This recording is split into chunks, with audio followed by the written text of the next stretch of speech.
Today on an all-new Dr. Phil, she keyed her boyfriend's car. You think I care?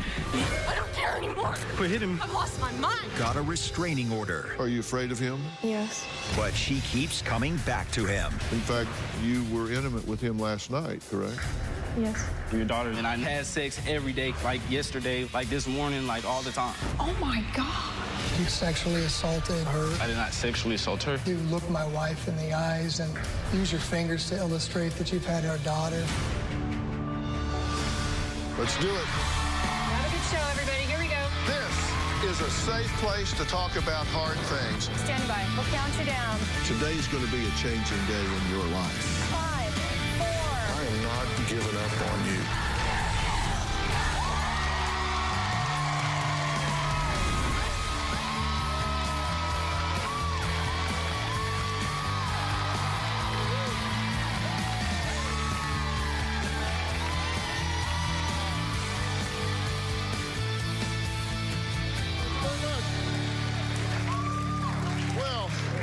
We have all heard the phrase, hell hath no fury like a woman scorned, right? Well, Autumn says she was called a crazy, jealous girlfriend after a video went viral of her keying her ex-boyfriend's car. Take a look.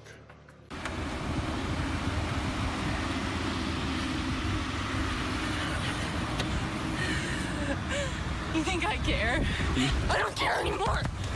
Quit hitting him. I've lost my mind. Quit hitting. Give a Oh, you don't need to give a That's cool. I got video proof of you doing this. You're crazy, bro. You're crazy. Let me leave. You have me blocked in. Let me leave. You're kidnapping me. Let me leave. Leave me alone. Let me leave. Well, Autumn says the video, which appeared on multiple websites and social media pages, got over 2 million views in just one day. What people didn't see was what led up to that moment. Autumn claims she was pushed to the point of insanity after being stuck in a cycle of abuse for almost 2 years, where she says her ex-boyfriend beat her, choked her, and sexually assaulted her on more than one occasion. Take a look. My relationship with DeAndre has been just a roller coaster. DeAndre is probably the most jealous person I've ever met. DeAndre goes crazy when he's not in control. He starts bashing me, calling me like a whore. In January, DeAndre and I had gotten into an argument about some deleted messages off my phone. He would grab me by his hands and throw me on the bed as hard as he could. And he would just choke me. He would headbutt me as hard as he could. He'd just take his fist and dig it into my head. And then he would just pick me up and throw me on the wall. He would push my face up against the wall so loud that I could hear my jaw crack and my ears would ring. I ran out of the apartment and I hid under the stairs. The maintenance man called the police. They arrested him for aggravated assault. After that incident, I did get back with DeAndre. One time I told him that I didn't want to be with him anymore. He told me that he was like gonna kill me. He told me that he's murdered someone before and that they wouldn't find me if he murdered me. Last September, I remember having some drinks at the hookah bar. The next thing I remember, I woke up and I was at DeAndre's house. I had a black eye. I just had bruises everywhere, and I don't remember a thing. My wife and I got a phone call. It's one of those phone calls that you never want to get as a parent. Help me, I'm being held against my will. She was at DeAndre's. Her leg was bleeding. She had blood on her face. Both of her eyes are swollen. She's got blood coming out of her nose. And I ran to her, and I remember I got a hold of her, and I helped her to my truck. We took her to the ER. Autumn did not want to press charges. I think Autumn dropped the charges because she thought he was sorry. The police officer told me that he was familiar with DeAndre and that I needed to get my daughter away from this person. I was absolutely terrified to hear this. I now know that DeAndre is the one who beat me up that night. He's admitted it to me. On May 4th, I keyed DeAndre's car, and we got in a really heated argument. Things got physical between us. think I care. I don't care anymore. Quit hitting me. I've lost my Quit mind. hitting me. He had made me spend so much money, like just breaking things, punching holes in the walls, breaking my phone multiple times. I was frustrated, and I just wanted to make him have to spend money so he could see how I felt. When the video went viral, I saw a lot of people commenting on my photos, telling me to kill myself, that I'm crazy. I know that DeAndre is the one who sent it out with intentions of me looking crazy. I was made out to look like I'm a crazy psycho person who just did it because he cheated on me, and that's not what happened. I am not a psycho who keyed his car. I was a victim of abuse. They arrested me for domestic violence and vandalism. It's not fair that I'm the one who has to suffer and he's the one who looks like the victim in the situation. You think I care?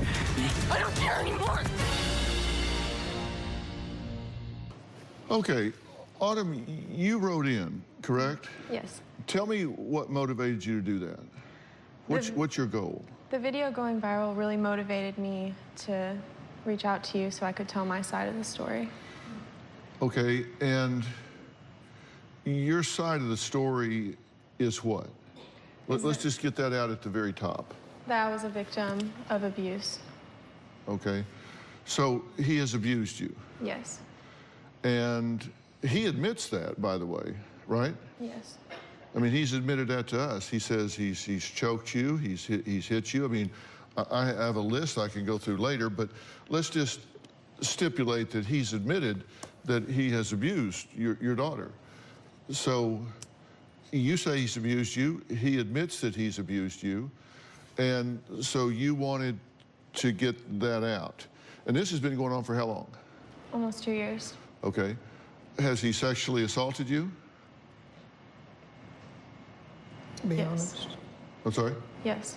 Okay, and he's hit you. You gave details. He's thrown you up against the wall. You thought your jaw was cracking. You've been bloodied. You've been beaten. These are bruises and pictures of him grabbing you and throwing you around, throwing you on the bed, throwing you on the floor, throwing you into the wall, drug you around by your feet. I mean, just really very vicious things. You have a restraining order against him now, correct? Yes.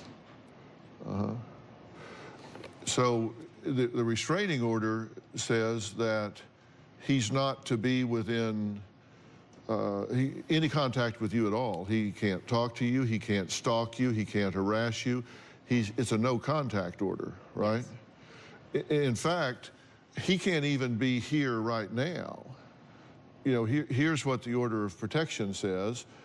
It says the petitioner, Autumn, respondent, DeAndre, petitioner's relationship to respondent. The respondent has stalked me. The respondent has sexually assaulted me. The court orders the respondent to not abuse or threaten to abuse the petitioner, not stalk or threaten to stalk the petitioner. Other orders to the respondent: no contact must not come about. The petitioner must not contact the petitioner, either directly or indirectly, by phone, email messages, text messages, mail, or any other type of communication or contact. So you got him shut off in that way, right? Yeah. Right? So why have you been with him all weekend while you were here? He just sucks me back in. Because we actually assigned security, right? Because we wanted to, we're not party to this court order, so we're under no obligation whatsoever for the court order, but I grew up in the litigation arena, so I respect court orders, so I won't even allow him to be here. I won't allow y'all to violate that in any way.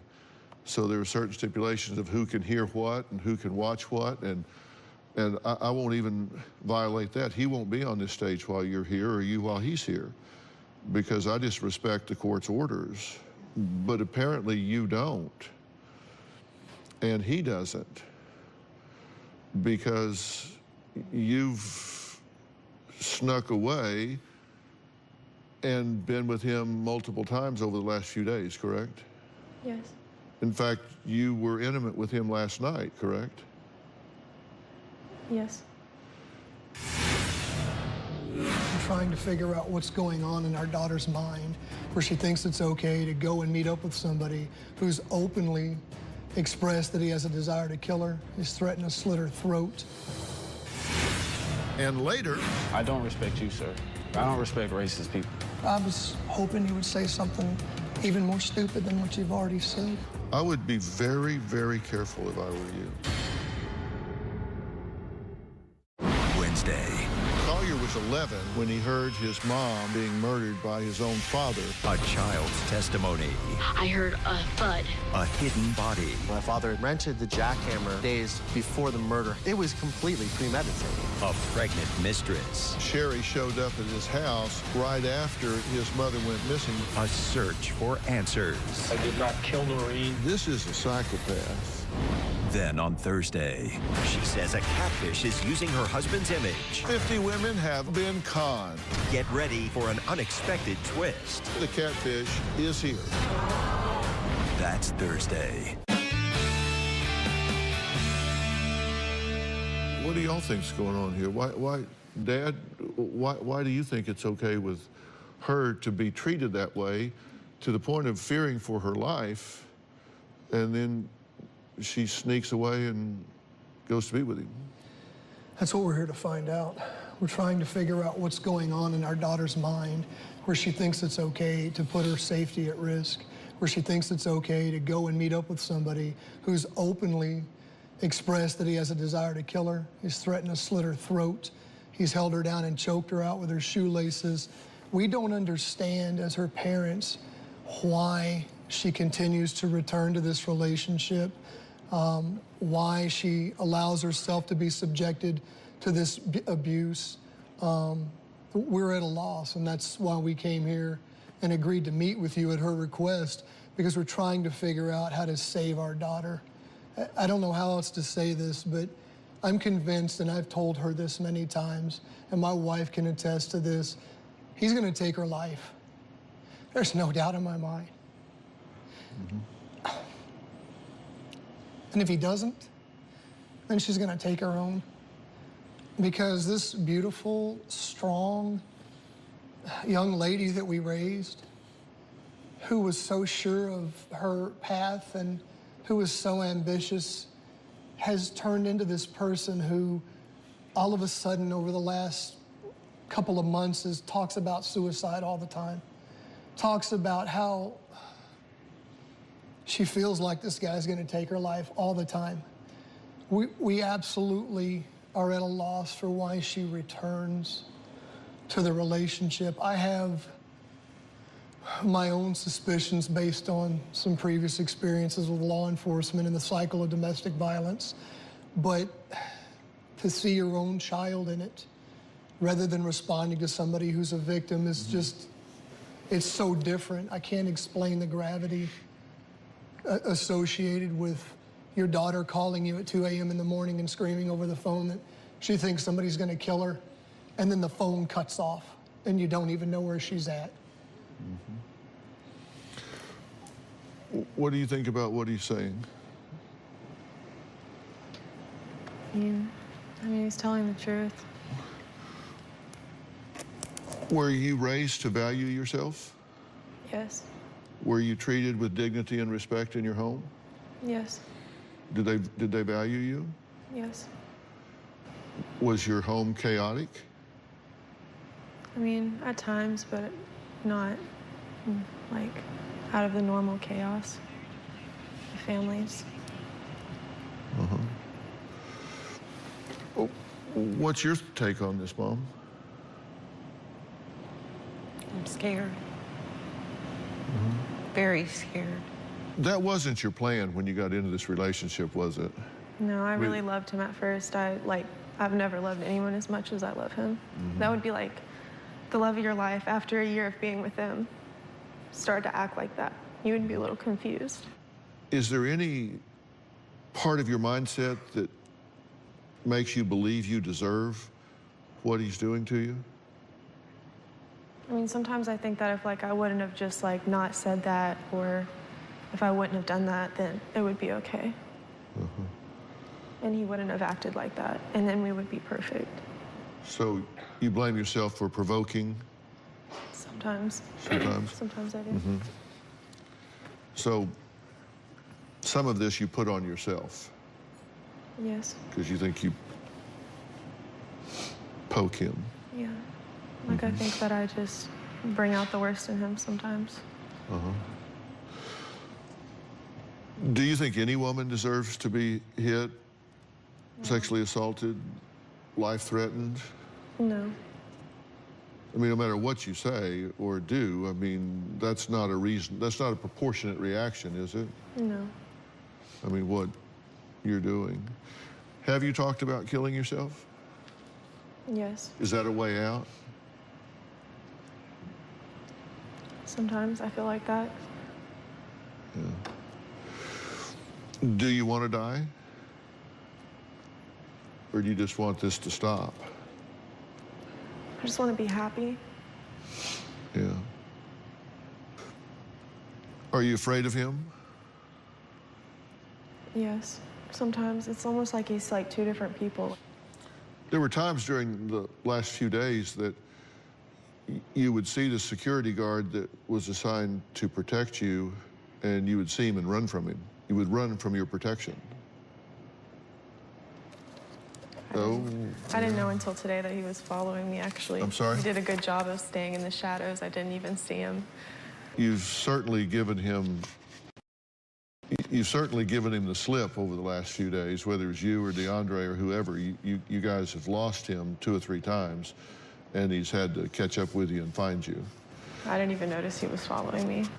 And I'm asking because I'm trying to find out just how much you're really wanting to resolve this one way or the other, or if it's just a big game to you. Because I'm concerned for you. Autumn had accused you and her mother of starving and physically abusing her as a child. When I was kicked out, I was starving. I did lose about 35 pounds. And later, we've had sex every day, countless times, like yesterday. I'm going to just tell you that by the grace of God in heaven, I was unable to find you. So you're going to kill me? Next Wednesday. My mom has always been a hoarder. Oh, God. I'm stepping in animal feces. as a child, there were times when you didn't even have a clean place to sleep. Yeah. That's her perspective. There aren't versions of the truth. There's either a sanitary room or there's not. That's next Wednesday.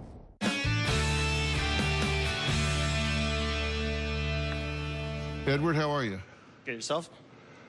Have there been intentional efforts to evade your protection over the weekend? I did feel like they were trying to stay away because they knew they were being followed. Uh-huh. And who initiated the contact between you and DeAndre over the weekend? He did. He kept asking me to come hang out with him. And did you know that she did? Yeah, she let us know that he had reached out to her and that he had texted her or sent her a text message that he wanted to meet up at a local dispensary. Marijuana dispensary. Yeah, so that they could smoke marijuana and just do whatever. Which is real disrespect for you. It is. And as her father, I mean, and her mother, we talked to her about not doing it, asked her, basically begged her not to do this, not to put herself in this situation again. And it was... What'd she tell you? The response was aggressive, and basically she was a grown woman taking some of the words out, and that she could do whatever she wanted to do, and let her know that she had security watching her. She said that she thought that was a lie, that she didn't believe me, that you guys wouldn't do that to, and I think her words were invade her privacy. And so I tried to explain to her, sweetheart, that it's not about invading your privacy, it's about protecting you. This cycle that you're trapped in is going to catch up to you sooner than you realize. And we need somebody there, if you won't let us be there, to step in on our behalf and potentially save you from this person when he decides to trigger it's been very busy. We were contacted by you at 3:48 p.m. on Sunday saying that Autumn had left the hotel and that we needed to do something on our end to make sure that things were safe. 5:11 p.m. you call someone on our staff and said that your father told you needed to get to the hotel or we were going to cancel the show. 5:21, you call a producer saying that Autumn had cursed you out and told him she did not need to tell you where she was at. 7:06 p.m., you call the producer again and said that she was walking around L.A. and the team told her that they would provide her an Uber to get her back to the hotel. We hadn't talked to you. Nobody told you we were going to get you an Uber back to the hotel, correct? I was just going to get an Uber myself. Yeah, but you told him we told you that we were going to do that, which is not true. At 7:45, the staff member got in touch with you, and you said you went to a dispensary, and so we told you that. Then at 8:06 p.m., you called a producer and told him that Autumn was back at the hotel but would not tell you where she had been. Then it starts again at 8:18 in the morning. You said that Autumn had accused you and her mother of starving and physically abusing her as a child. And that, I'm sorry? You said who said that? You said that. Yeah, I told them about the conversation that we had at breakfast. I didn't accuse you of starving me, but when I was kicked out, I was starving, and I didn't have a bed for a year. I slept in DeAndre's bed. He provided me a bed, provided me a car when I wrecked mine. He provided me a shower curtain and things to eat out of and things to eat with when my sister took off with all of that. And he replaced it for me because I had no money and no money to even buy food. So definitely didn't have money to replace all the stuff that my sister took from me. I didn't accuse you of starving me as a child. I was well fed growing up in your home. But when I was kicked out, I was starving. I did lose about 35 pounds. Did you accuse him of physically abusing you as a child? Yes. Did they? No, but I was punished, I feel like. So they didn't physically abuse you as a child? No. You just accused them of it? I mean, I got pages of this. I mean, we've spent a lot of time talking back and forth. Well, you know what? We're going to take a break. Autumn is going to leave the stage due to the protection order, so I can talk to, well, I was going to say her ex-boyfriend, but based on the activities of the last few days, I don't think I can call it an ex-boyfriend, but I don't know what you want it to be, and we're going to help you figure that out, because I want you to have what you want. And I know it's not easy always to get there. And I don't want to judge that. I want to help you achieve it, whatever it is you want, and we'll figure that out before we're done. So DeAndre is here, so we're going to meet him next. We're going to hear what Sean has to say to him when they have an opportunity to chat about this. We'll be right back.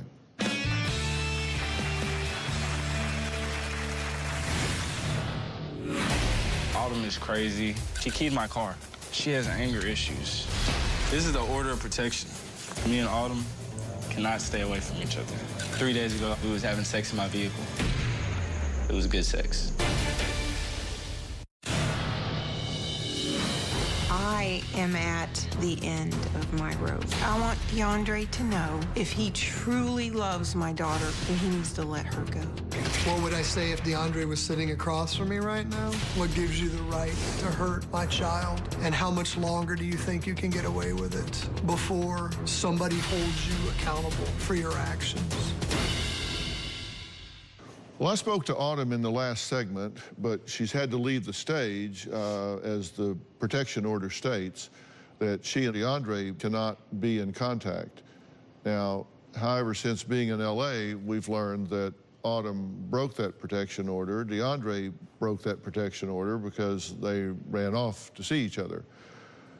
Now, the man that she claims has beaten and assaulted her is who she's been running off to see. Autumn's parents claim that one time they picked their daughter up from DeAndre's house and she was beaten to the point where she had blood coming out of her nose and her mouth. Now, even though DeAndre admits that he has choked Autumn about 6 times, he says he has gone to anger management and feels that that has really helped him a lot. Take a look. Autumn and I have an abusive relationship, physically, emotionally, and mentally. Autumn is crazy. Autumn and I met a year and a half ago. One day I was on social media scrolling, and I was like, ooh, who is this baddie? Baddie means she's cute. I was like, hey, you should come hang out with me. She was like, oh, I would love to. I stayed with Autumn because she's my homie. For two, I kind of like crazy girls. When Autumn I fight, the fights get out of hand. I choked Autumn probably around 6 times throughout our relationship. The first time I choked Autumn, I was at her house. She was screaming at me, and I choked her. And I picked her up, I took her to her room, and I slammed her on her bed. I ended up in jail for aggravated domestic assault. I've never raped Autumn. The night of the sexual assault, we had sex. After that, she was like, let me call my dad. I would grab her wrist, and I was like pushing on her head and everything. So I was like, I don't want you calling your dad. Like, this is definitely not the greatest way for me to meet your father. You think I care? I don't care anymore. On the night of the incident when Autumn keyed my car, she went through my phone, saw some messages that she didn't like, kicked me out, took my money when I left. I took her phone. She followed me, and she was, I'm sick of this. And she keyed my car. She has anger issues. This is the order of protection. This order of protection came about because me and Autumn cannot stay away from each other. 3 days ago, we was having sex in my vehicle. It was good sex. She blames me for everything. She blames me for all of her problems. I spend more time with her than I do any other person on this earth. After you build that trust, you really want to try and like make things work, and hopefully everything at the end will get better. Sometimes I'm just like, maybe not. Maybe I should just slide. Okay, now you've been listening to everything so far, correct? Yes, sir. But now she can't listen to anything you're saying because of it's just the way the protection order works. So you've been hearing what she said, but she can't listen to what you say. Yes, sir. Now, y'all have met? Yes, sir. How do you feel about what he was just saying on his tape piece about saying, yeah, I've choked her about 6 times, thrown her against the wall, the bed, whatever. We're talking about your daughter. You know what I think that I and everybody else that's watching this right now probably also thinks, but I don't want to speak for them. I'll speak for myself because I'm a grown man. And by the way, men don't hit women. You understand that? Don't. If men don't, I'm going to be respectful to you, so you let me finish. Yes, sir. Yes, sir. And then I'll give you your opportunity. I think you've more than a fair turn at my family, so you just be patient. Why do you think that it's okay for you to hit my daughter or any other woman? Why do you think it's okay for you to hit your daughter, sir? Answer my question. Why do you think it's okay for you to hit your daughter, My sir? daughter's already come out here and said that that's never happened. I understand that. However, your daughter is also very afraid of you. Right, so you can't answer the question. So you didn't drag her out the house by her hair? No, I did not. Okay, let me ask you something. Yes, sir. Let me ask you something. Let's assume, hypothetically, that that's correct. Yes. I'm saying it hypothetically. I'm not agreeing with that. Yes, it's correct. What the hell does that have to do with you doing it? You think because someone else has violated her at some point in the past, that gives you license to do so? No, sir. I just believe that. What the hell are you saying? I believe that the way he's coming at me, he's saying who does that. However, he does the exact same thing. Well, what's that got to do with what you do? You're a man on what you're doing. It has nothing to do with what I'm doing. I take full responsibility for what I have. Well, then take responsibility for it. Don't point the finger at him. If you're putting your hands on a woman, that's a cowardly thing to do. Yes, sir. What are you doing? Yes, sir. I pushed her head up on the door. I was screaming at her, and she's like punching me, kicking me. We get back to my house. We did our thing. What does Autumn see in you? Oh, my God.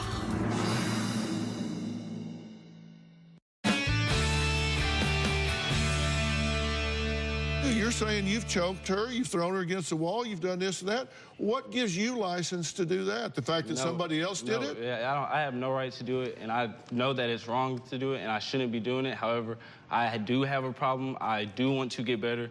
I have been working on my problem, and I'm confessing that I have a problem, and I know that I have a problem, and I've been trying to address the problem, and I've been trying to get better. That's why I put out my camera. If I saw a girl, before I took my anger management class, there's no way I would watch a girl key my car. And there's another video where she jumps on my back. She's like, fight me, why don't you fight me? Like, and I'm getting antagonized. I have anger issues. Like, I'm still working on trying to get better. I know that I do need help, and I'm seeking help, and I want more help. Well, I'm glad to hear you say that. Did they talk to you about accountability? No, sir. Anger management, they didn't talk to you about being accountable for yourself? Oh, yes, sir. Yes, sir. They did talk about that?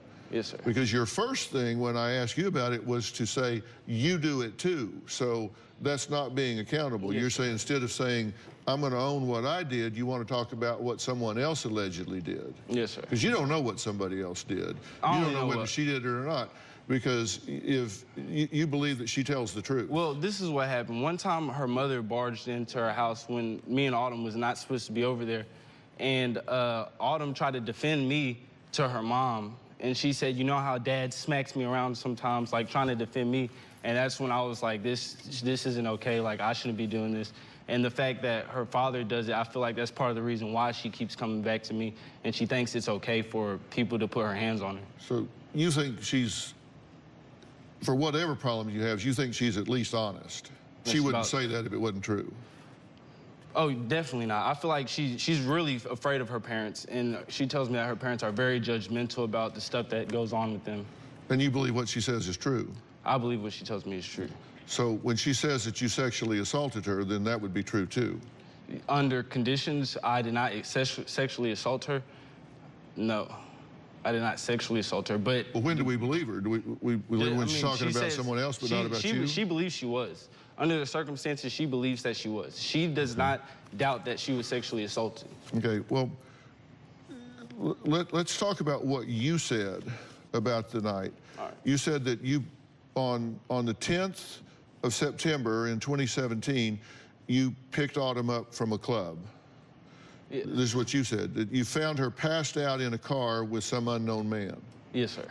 And that you finally were able to wake her up, and she fell to her knees when she got out of the car. Yeah, when she picked up, she fell down. Yeah.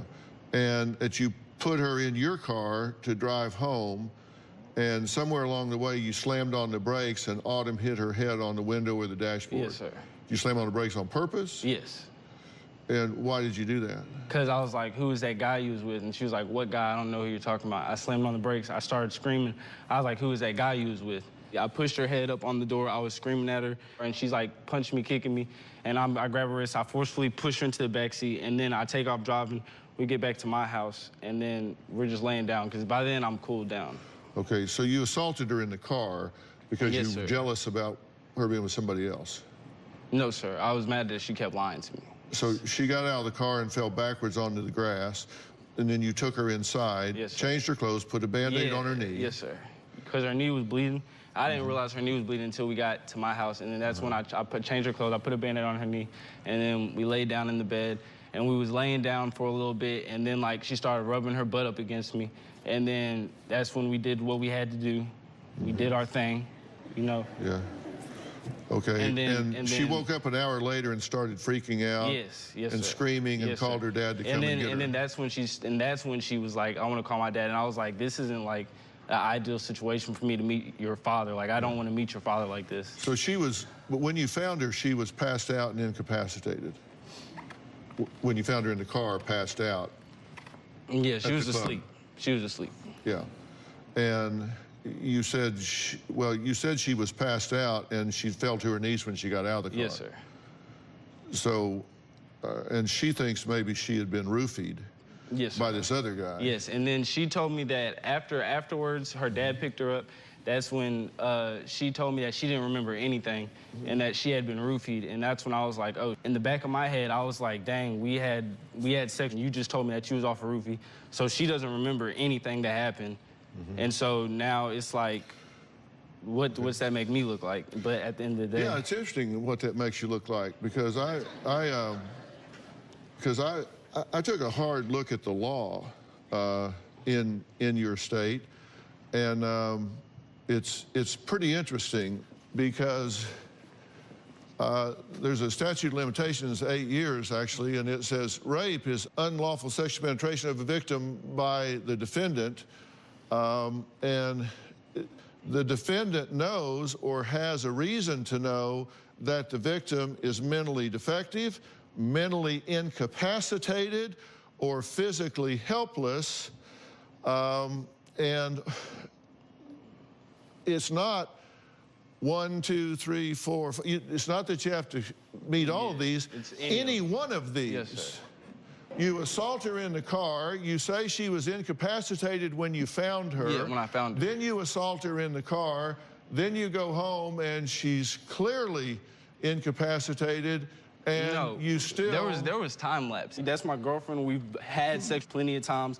We've had sex every day, countless times, like yesterday, like this morning, like all the time. What does Autumn see in you? Oh, my gosh. I don't know if I've ever met anyone more foolish than you. Yes, sir. You're the guy that beats women. You see all this. You're the guy that rapes women.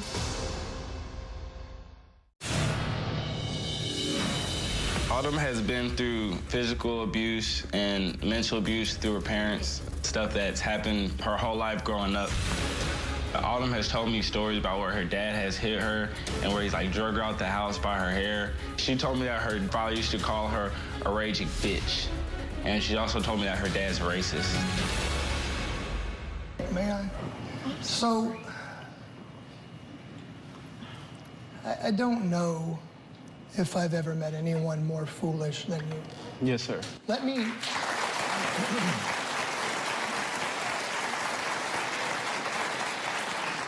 So let me carefully define the situation for you. Yes, sir. You've come on stage and you're smiling and you find great humor in the fact that you're sexually assaulted and physically assaulted my daughter. There's no humor to it. You had the courage. I don't think I want to call it that. I think I want to call it the poor decision to look my wife in the eyes and use your fingers to illustrate. But if you'll listen to me, I want to outline the situation for you. Everything you're saying, yes, sir. I've trained thousands of warriors, soldiers to take the battlefield in some of the most austere and dangerous conditions imaginable. Yes, sir. Against some pretty scary armed aggressors. Yes, sir. Do you understand that? Yes, sir. That's probably why your daughter's so afraid. I've come looking for you, and I'm going to just tell you that by the grace of God in heaven, I was unable to find you. Yes, and sir. it's only through my inability to do so that you still draw breath. Yes, sir. So you're going to kill me.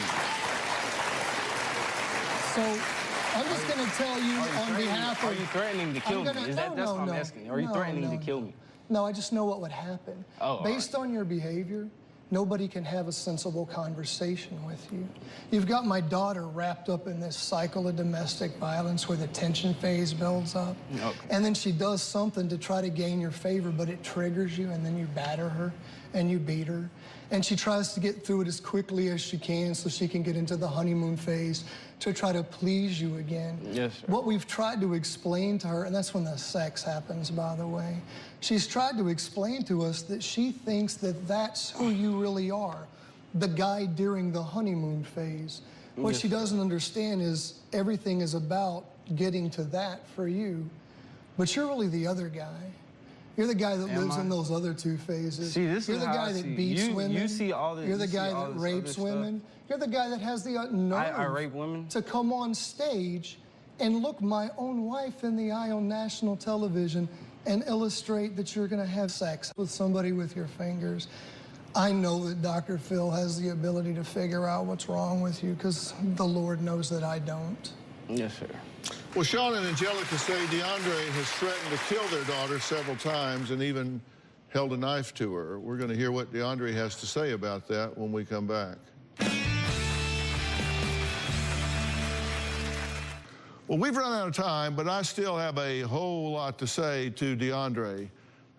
And things heat up even more when DeAndre confronts Sean for allegedly abusing his daughter, Autumn.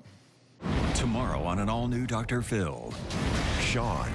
I don't respect you, sir. I don't respect racist people. Confronts his daughter's abuser. I didn't think it was possible you would say something even more stupid than what you've already said. If her parents can't keep him away. You violated a restraining order twice since you've been here.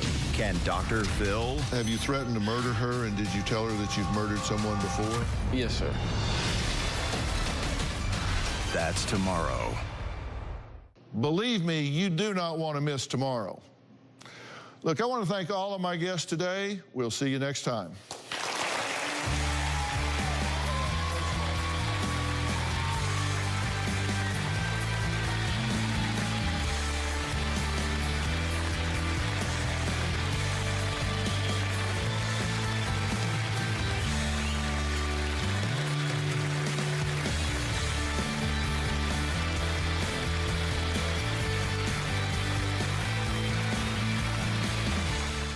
Today on an all-new Dr. Phil, an ex-military father I don't respect you, sir. I don't respect racist people. confronts his daughter's abuser. I didn't think it was possible you would say something even more stupid than what you've already said. You fully acknowledge that you have abused her on multiple occasions. Yes, sir. What's going to happen to change that? If I was in their shoes, I would hate my guts, and I would never want my daughter to ever be around me. If her parents can't keep him away, You violated a restraining order twice since you've been here. can Dr. Phil Have you threatened to murder her, and did you tell her that you've murdered someone before? Yes, sir. Let's do it. Have a good show, everybody. Here we go. This is a safe place to talk about hard things. Stand by. We'll count you down. Today's going to be a changing day in your life. 5, 4. I am not giving up on you.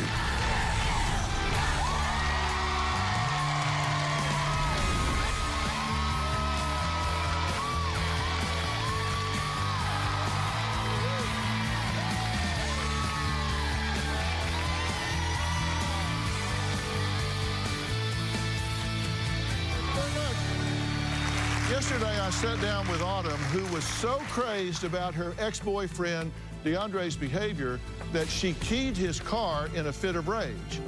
Now, Autumn says DeAndre is abusive and claims he has headbutted her, may have sexually assaulted her, and threatened to kill her. Now, Autumn's parents, Sean and Angelica, say Autumn refuses to call the police and is always making excuses for DeAndre. But DeAndre claims it's Autumn's father who was abusive to her and blames him for their messed up relationship. Here's what happened yesterday. You think I care? I don't care anymore. Quit hitting me. I've lost my mind. DeAndre's probably the most jealous person I've ever met. DeAndre goes crazy when he's not in control. He starts bashing me. Last September, I woke up and I was at DeAndre's house. I just had bruises everywhere, and I don't remember a thing. My wife and I got a phone call. It's one of those phone calls that you never want to get as a parent. Help me, I'm being held against my will. Her leg was bleeding. She had blood on her face. We took her to the ER. Autumn did not want to press charges. I think Autumn dropped the charges because she thought he was sorry. So he has abused you. Yes. Has he sexually assaulted you? Yes. You have a restraining order against him now, correct? Yes. So why have you been with him all weekend while you were here? He just sucks me back in. Dad, why do you think it's okay with her to be treated that way? I can't explain the gravity associated with your daughter calling you at 2 a.m. in the morning and screaming over the phone that she thinks somebody's going to kill her, and then the phone cuts off, and you don't even know where she's at. What's your take on this, Mom? I'm scared. Very scared. Autumn and I have an abusive relationship. I stay with Autumn because I kind of like crazy girls. This order of protection came about because me and Autumn cannot stay away from each other. 3 days ago, we was having sex in my vehicle. It was good sex. Why do you think that it's okay for you to hit my daughter or any other woman? It's okay woman? for you to hit your daughter. Or your daughter is also very afraid of you. So you didn't drag her out the house by her hair? No, I did not. Let's say that's correct, just hypothetically. What the hell does that have to do with you doing it? You think because someone else in the past that gives you license to do so? No, sir. I just take full responsibility for Well, what then I take have. responsibility I feel for like it. he Don't should point the take finger at full him. responsibility If you're for what he putting did. your hands on a woman, that's a cowardly thing to do. Yes, sir. What are you doing? Yes, sir. You said on the 10th of September in 2017, you found her passed out in a car with some unknown man. Yes, sir. And she fell to her knees when she got out of the car. And we was laying down for a little bit, and then like she started rubbing her butt up against me, and then that's when we did what we had to do. We did our thing. Rape is unlawful sexual penetration of a victim by the defendant. The defendant knows or has a reason to know that the victim is mentally defective, mentally incapacitated, or physically helpless. There was time lapse. What is Autumn seeing you? Yeah. Oh my gosh. I don't know if I've ever met anyone more foolish than you. Yes, sir. Let me... I've trained thousands of soldiers to take the battlefield. Yes, sir. In some of the most dangerous conditions imaginable. Yes, sir. And by the grace of God in heaven, I was unable to find you. Yes. And it's only through my inability to do so that you still draw breath. Are you threatening to kill me? Autumn's parents, Sean and Angelica, say their daughter's boyfriend, DeAndre, has threatened to kill her several times, and they are afraid he may actually follow through with it at some point when he loses control. DeAndre says he's been through anger management. He recognizes that he has work to do, but he seems to not read the room really well and has said some very insensitive things in front of her parents that I think are really offensive and disrespectful, and I don't know if you know that, but I think it's been very hurtful to you to hear some of these things. I think you are showing extreme control in this situation. Thank you. Sean says one night Autumn called him hysterical, and when he got to DeAndre's house to pick her up, she was beaten to a pulp and covered in blood. Take a look. That guy's a monster. I think he's evil. My daughter's starting to become this stranger to my wife and I. She's 180 degrees from the person that she was. Before meeting DeAndre, Autumn was vibrant. Since meeting him, Autumn has withdrawn, dropped out of college. Autumn calls us frequently, and it's almost like something out of a scary movie. All you can hear on the phone is my daughter screaming hysterically, he's gonna kill me, he's holding me on the floor, and then the phone hangs up, and you have no idea where she's at. One time, she was crying because he stripped her of her clothes and called her a whore. I confronted him and told him that my daughter is not a whore. My daughter doesn't deserve to be degraded. He said, "Yes, ma'am, I love your daughter." I fear what DeAndre's gonna do to her because this cycle of violence that they're trapped in, it's getting tighter and tighter. Autumn has promised me numerous times that she'll stay away from him, and I find out that she hasn't left. I'm afraid DeAndre will kill my daughter. He's hurting my baby, and I want her back. You were wanting to say something during the tape? Oh, yeah, that was the night that, this is when you told me that, that's the night that she said that her dad was abusive. When we was in the same room, when she said your dad puts your hands on her. I mean, you can act like you don't know. We know. Does that have to do with anything? I'm just saying. Okay, so you've said it. Now what? Yeah. Okay, let's move on. All right, let's move on. So what's next? What do you want to say next? Oh, nothing. I just wanted to point that out because she was acting like she didn't understand. You didn't like me standing up to you. I love that you stood up to me. I like that. I like that you're a strong, independent woman. I respect you. I don't respect you, sir.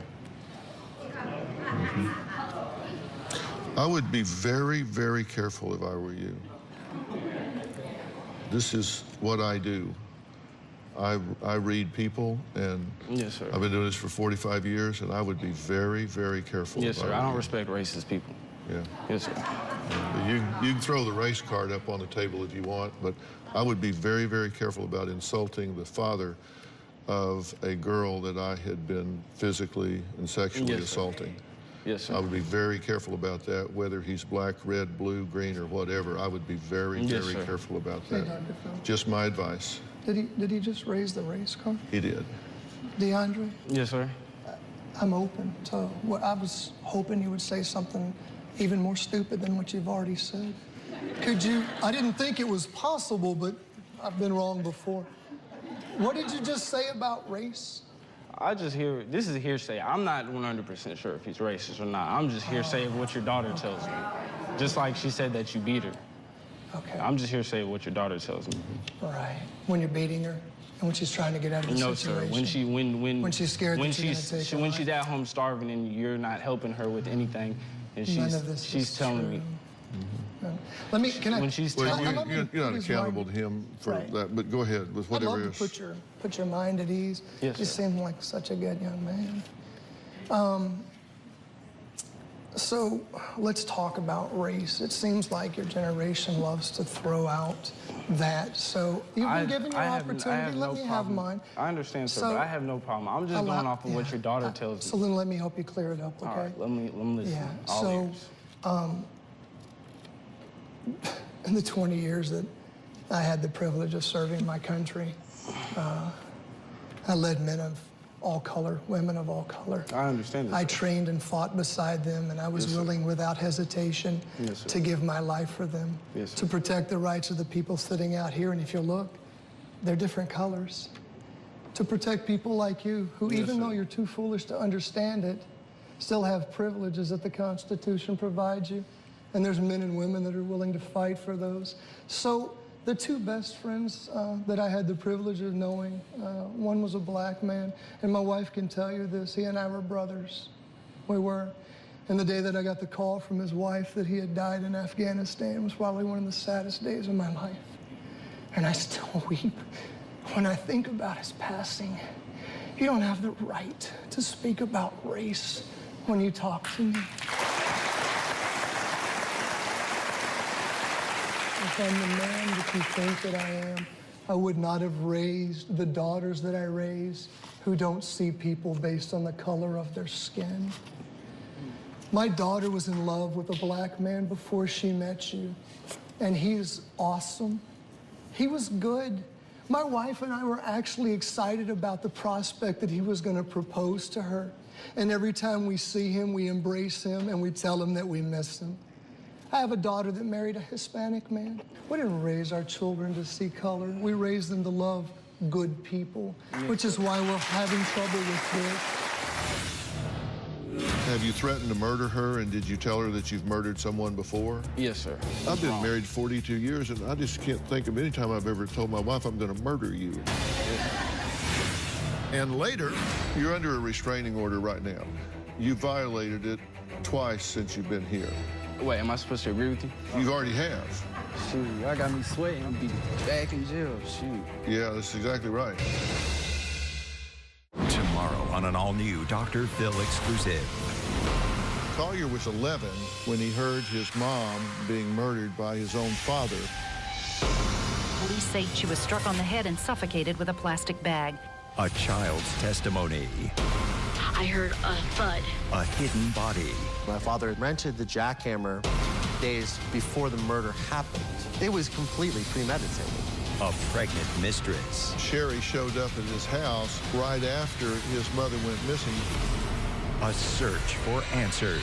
I was determined to find out what happened to my mother and put my father in prison for life. Will he get out of prison alive? Will you be okay if he is granted parole? I did not kill Noreen. This is a psychopath. That's tomorrow. You fully and freely acknowledge that you have physically abused her on multiple occasions. Yes, sir. What's going to happen to change that?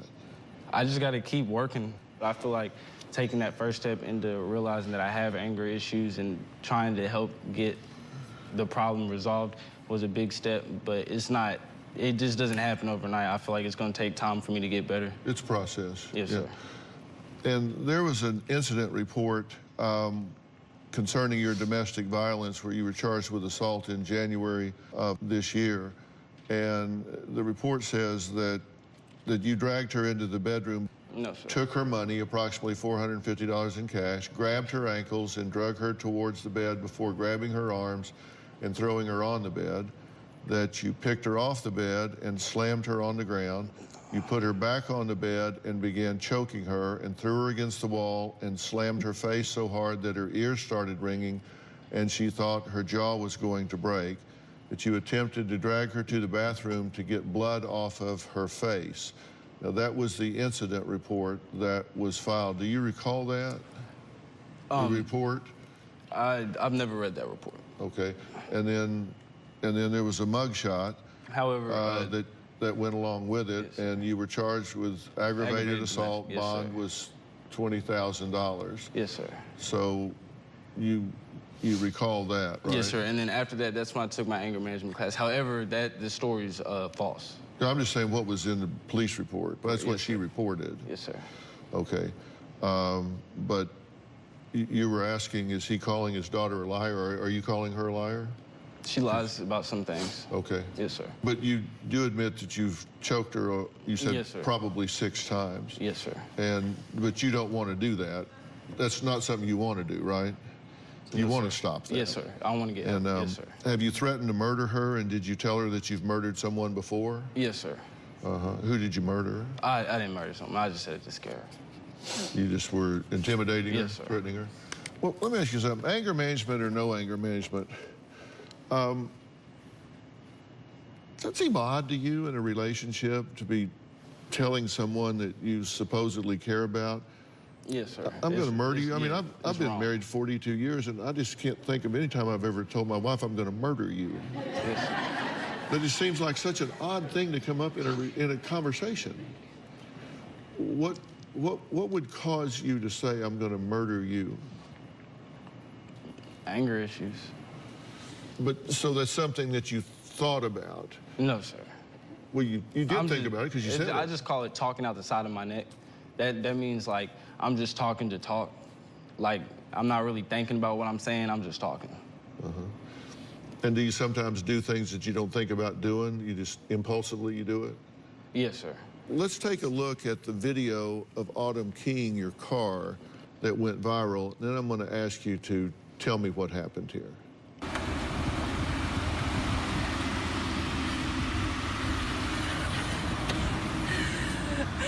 You think I care?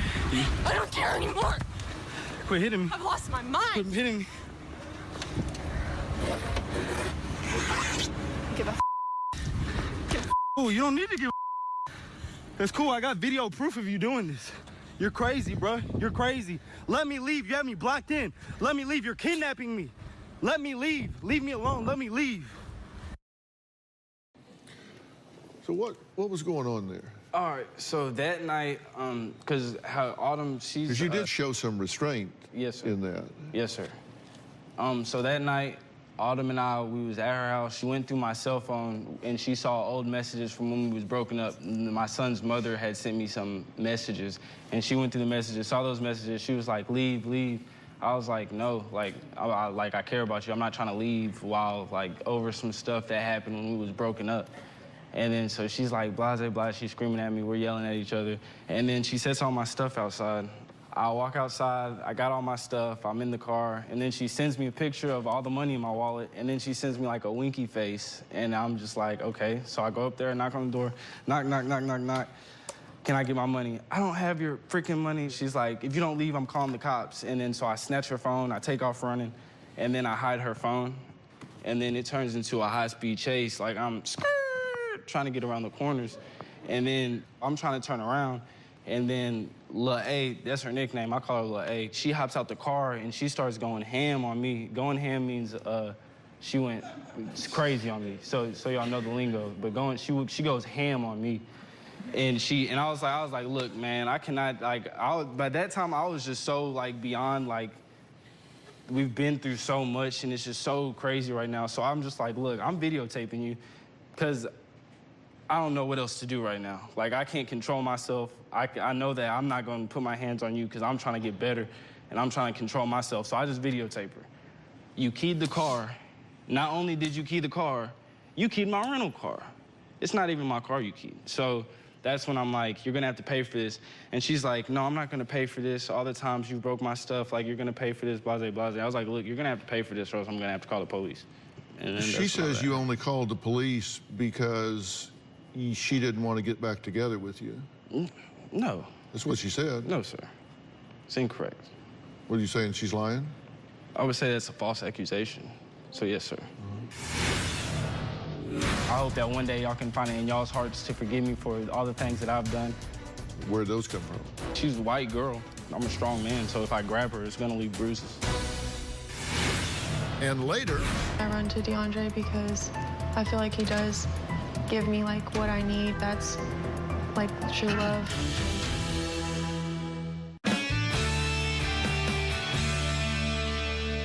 we have the pictures of these bruises. Where'd those come from?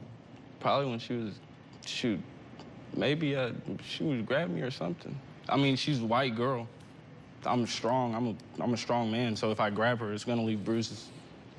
At this point, do you intend to stay involved with her? Based off of last night, potentially, yes. However, if anything's gonna be resolved, first and foremost, I want to apologize to y'all for the things that I have done to your daughter, because y'all, she's a beautiful girl. She has a good heart, and y'all are, well, great parents. And I know some things go wrong, and I know y'all have done things. However, everyone does things, and not everyone's perfect. Just like I've done things and I'm not perfect. However, like I hope that one day y'all can find it in y'all's hearts to forgive me for all the things that I've done, and we could come to a conclusion, and me and your daughter can be happily off and everything gets better. But if not, I just still want to apologize sincerely, because I've never given you a chance to apologize face to face, and I want to give you that.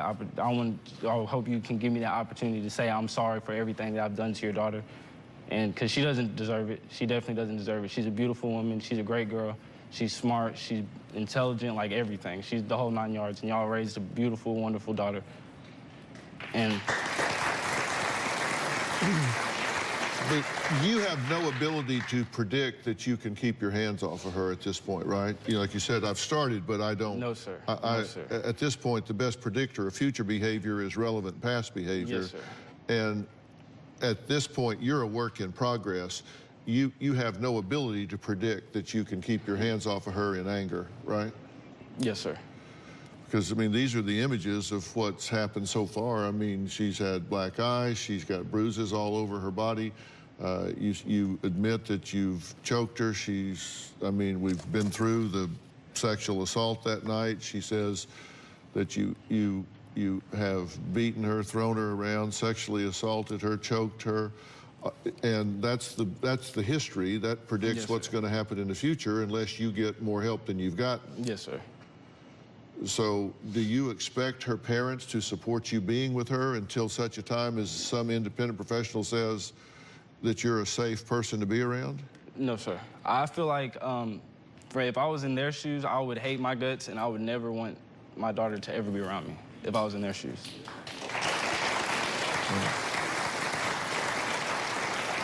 And how many times have you seen her since you've been here? Last night, for sure. Last night, the night before that, I mean, 2 out of 3 days. We've only been here 3 days. 2 out of 3 days? Yes, sir. You're under a restraining order right now, right? Yes, sir. Okay, and you violated it twice since you've been here. Wait, am I supposed to agree with you? No, you have. You already have. Shoot, y'all got me sweating. I'm gonna pull up from Clarksville and be back in jail. Shoot. Yeah, that's exactly right. You just admitted that you violated the restraining order twice since you've been here. We know that because I just have that on tape.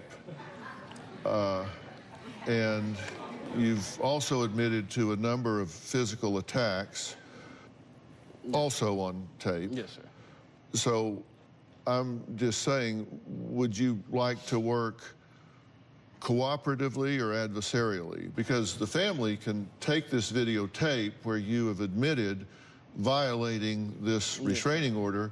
They can take this and play it for the judge who issued that order. And trust me, judges who issue orders and then have people just thumb their nose at the order, they don't like that very much. And if they take this tape and play that for the judge where you have disrespected the court and violated the order, are very likely to put you in jail. Yes.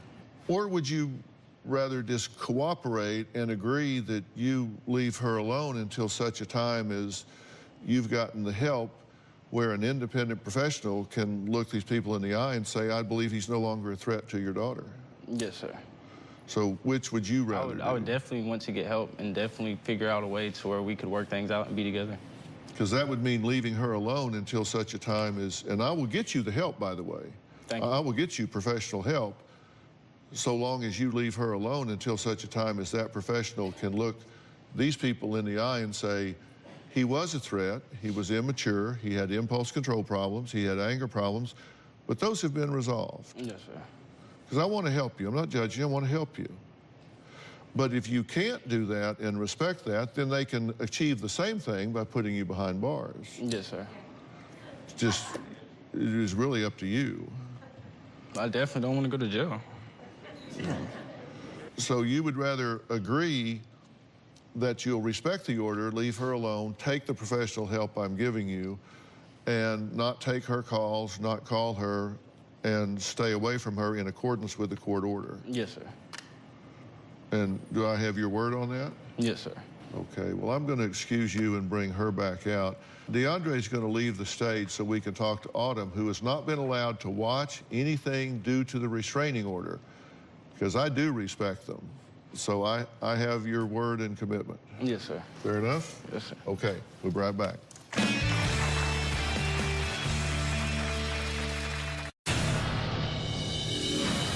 I am in fear of Autumn's life all the time. I don't think people are born evil, and I felt like if I showed him enough love and what love really was, that it could change him. I want this guy to pay for what he's done. He deserves to go to jail for a very long time. I think he's crazy. Well, due to a restraining order, DeAndre is now backstage listening, and we are here with Autumn. Now, Sean says his daughter Autumn is constantly making excuses for her ex-boyfriend DeAndre after he beats her up, saying he's not evil, she loves him and thinks that she can help him. So I want to talk to you about this, and I want to add someone to the conversation here that I think is really very helpful to all of this, because I think he has some things to say to your parents as well. Dr. Sophie, why don't you come up and join us? Dr. Charles Sophie is a member of our advisory board, and he says that Sean and Angelica are not as actively involved as they can be, and are allowing Autumn to control them and make decisions when she does not have the tools to do so. And I couldn't agree more. And I'm not trying to insult you or condescend to you. I'm talking about the fact that I was saying before, that you're in the middle of this, and it's really hard when you're down in the trenches to see what's going on. And she is what we call enmeshed in this relationship, right? You see this all the time, Doctor. Absolutely. I mean, what was it that you did, supposedly, that made her run to him? And in her mind, he has rescued her from you. And that connection, she can't let go. He's her protector, even though he doesn't protect her. So whatever happened that made you run, when you said you didn't get fed, you didn't get a shower, all that stuff, the way you were telling them, you were pounding it into them. You're angry at them, I guess, right? Yes, I'm angry. Do you ever deal with that with them? I mean, yeah, we talk about it, but I mean, definitely I run to DeAndre because I feel like he does give me like what I need and whenever I need it, and I feel like that's like true love. Yeah, but initially you ran to him and he's protected you. Yes. And so that's where she's addicted to this whole thing. And then I don't know how much drugs and alcohol are involved in your relationship with him. I only, you went to a dispensary the other night. I do smoke weed. There's a reason that I smoke weed, though. But there's a reason everybody smokes weed. Well, I have issues with, I have sleep paralysis. Yes. And every single time I try to sleep, I wake up paralyzed. I've been to doctors. They try to prescribe me like multiple medications. And I just feel like weed's a healthier way to help that, because it did completely get rid of that. But how much is involved in your relationship with him? And how much does he do? We do it all the time. Right. So, I mean, there's an addiction piece of it, and then she gets addicted to also the drama. And then she found a place to rescue herself. So that has to be undone so that she can be freed. This is my order of protection that I took out against DeAndre. It was taken out on July 10th, 2018. I got the order because he was following me around, he followed me to work, and I just got really scared. Other orders to the respondent are no contact. He must not come about the petitioner, including coming by or to the shared residence for any purpose. Even though I had a restraining order, DeAndre and I still were hanging out. The last time I talked to DeAndre was today. The last time I saw DeAndre face to face was about a week ago.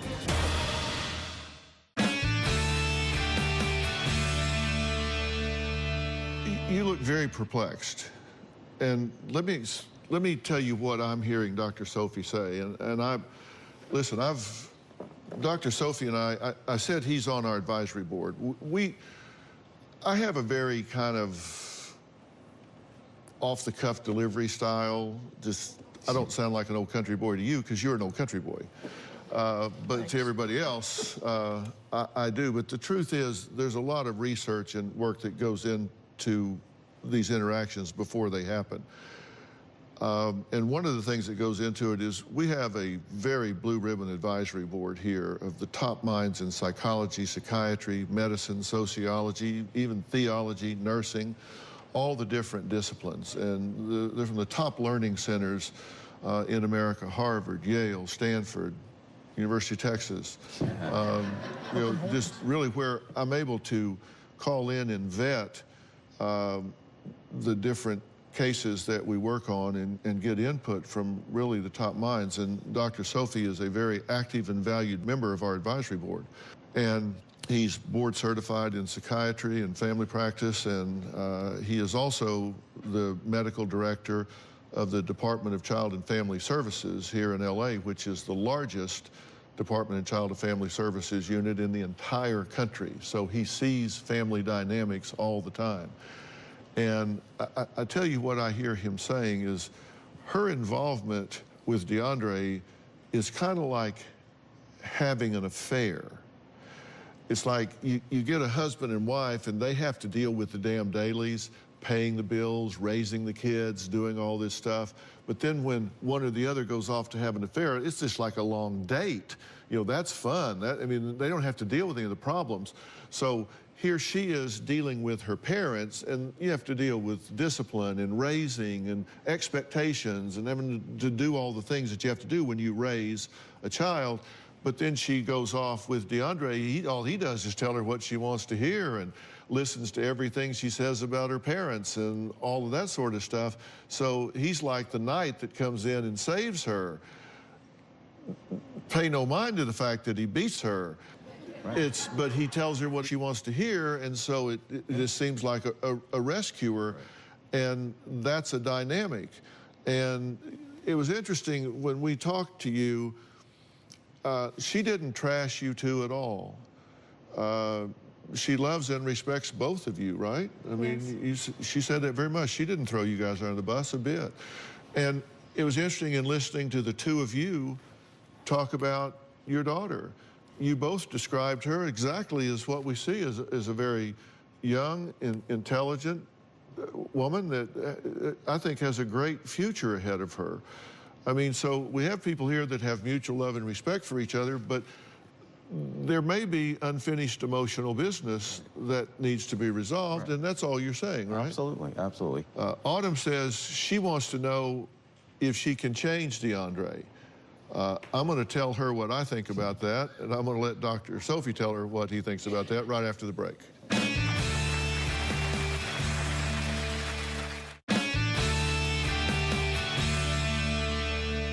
Well, I'm back with Autumn and her parents, Sean and Angelica. I've asked Dr. Charles Sophie, a very valued member of our advisory board, to join us here, and he has made the very astute observation that there's unfinished emotional business between this young woman and her parents. Doesn't mean that there's a horrible fracture in this relationship, but there's unfinished emotional business that they could benefit from talking about in an open and mature way. Now, let me answer your first question. You know, can you help DeAndre? Can you fix what's wrong with him? Yeah, I feel like everyone's has like someone in the world that they're meant to be with. So is he just like not meant to be with anybody if he's like this? Oh, no, no, not at all.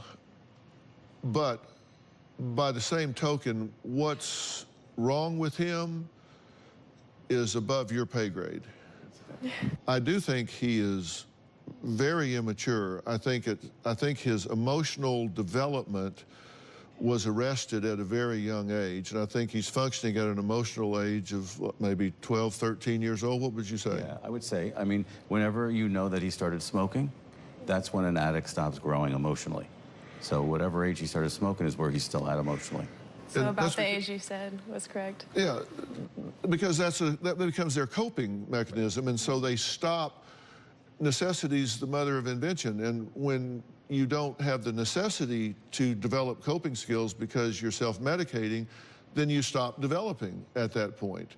And our brain continues to grow into our mid-20s, and so when you start smoking marijuana, and I know it's not the cool thing to say, and I know it makes me sound like an old fuddy-duddy, and I hate that if it makes me uncool, but there is that little problem of overwhelming body of research that suggests that cannabis does interact with dopamine and the neurotransmitters in the brain, particularly young brains that are evolving, and changes the way they form. And so it has an adverse effect on you and on him.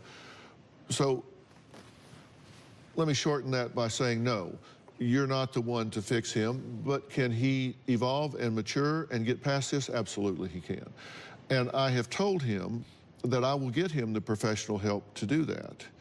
But I have also told him that that is contingent upon him leaving you alone until he gets himself under control and an independent professional can step up and say he is no longer a threat to someone he's in a relationship with. And that means he has to take your name out of his vocabulary.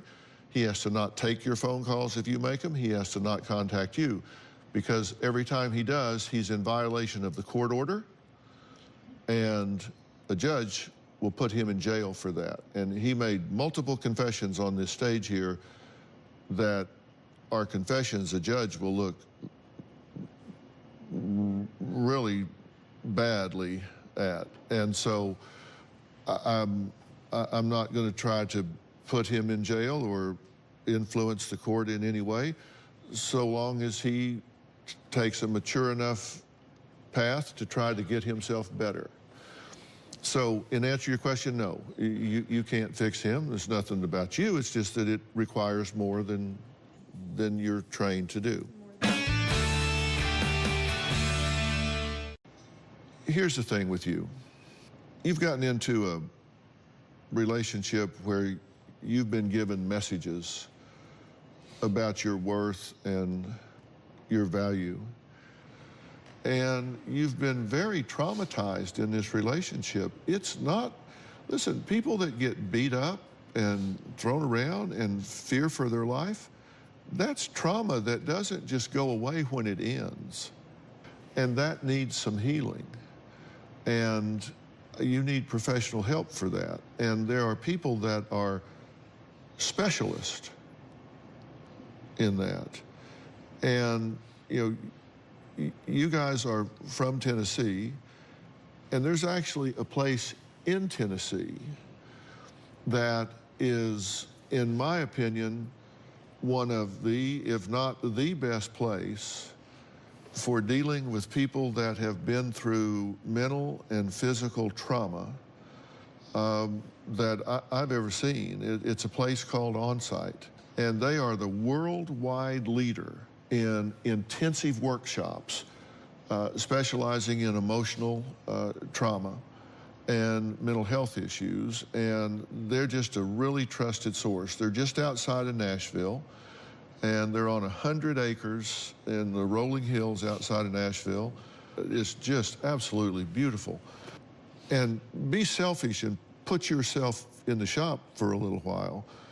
This is not a mental institution. It's a place where you go to workshops. I mean, if you want to go into town and get something to eat, you can. I mean, it's just right there. I mean, it's a wonderful place, and Miles Adcox is the director, and I would like to do that to give you a real jump start. and then follow that up with you having a personal professional that will help you implement a lot of this into your life. And I think it would make a huge difference in a short period of time for you. What do you think about that? I think that I would agree with you. I think that I would do that. I think that I definitely need help.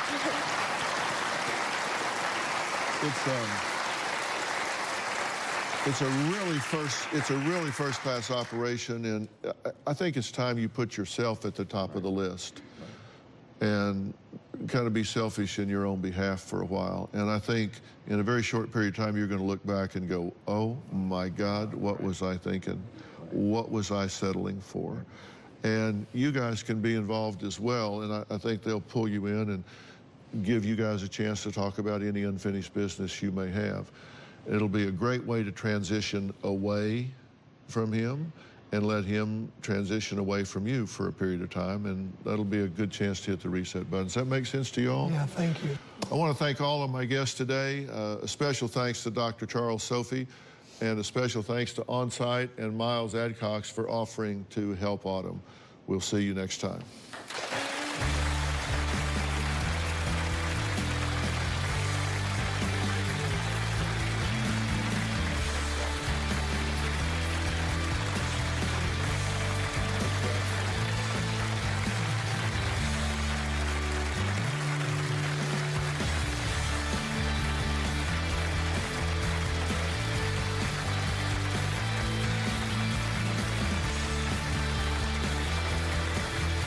Today on an all-new Dr. Phil exclusive. Collier was 11 when he heard his mom being murdered by his own father. Police say she was struck on the head and suffocated with a plastic bag. A child's testimony. I heard a thud. A hidden body. My father rented the jackhammer days before the murder happened. It was completely premeditated. A pregnant mistress. Sherry showed up at his house right after his mother went missing. A search for answers. I was determined to find out what happened to my mother and put my father in prison for life. Will he get out of prison alive? Will you be okay if he is granted parole? I did not kill Noreen. This is a psychopath. Let's do it. Have a good show, everybody. Here we go. This is a safe place to talk about hard things. Stand by. We'll count you down. Today's going to be a changing day in your life. 5, 4. I am not giving up on you.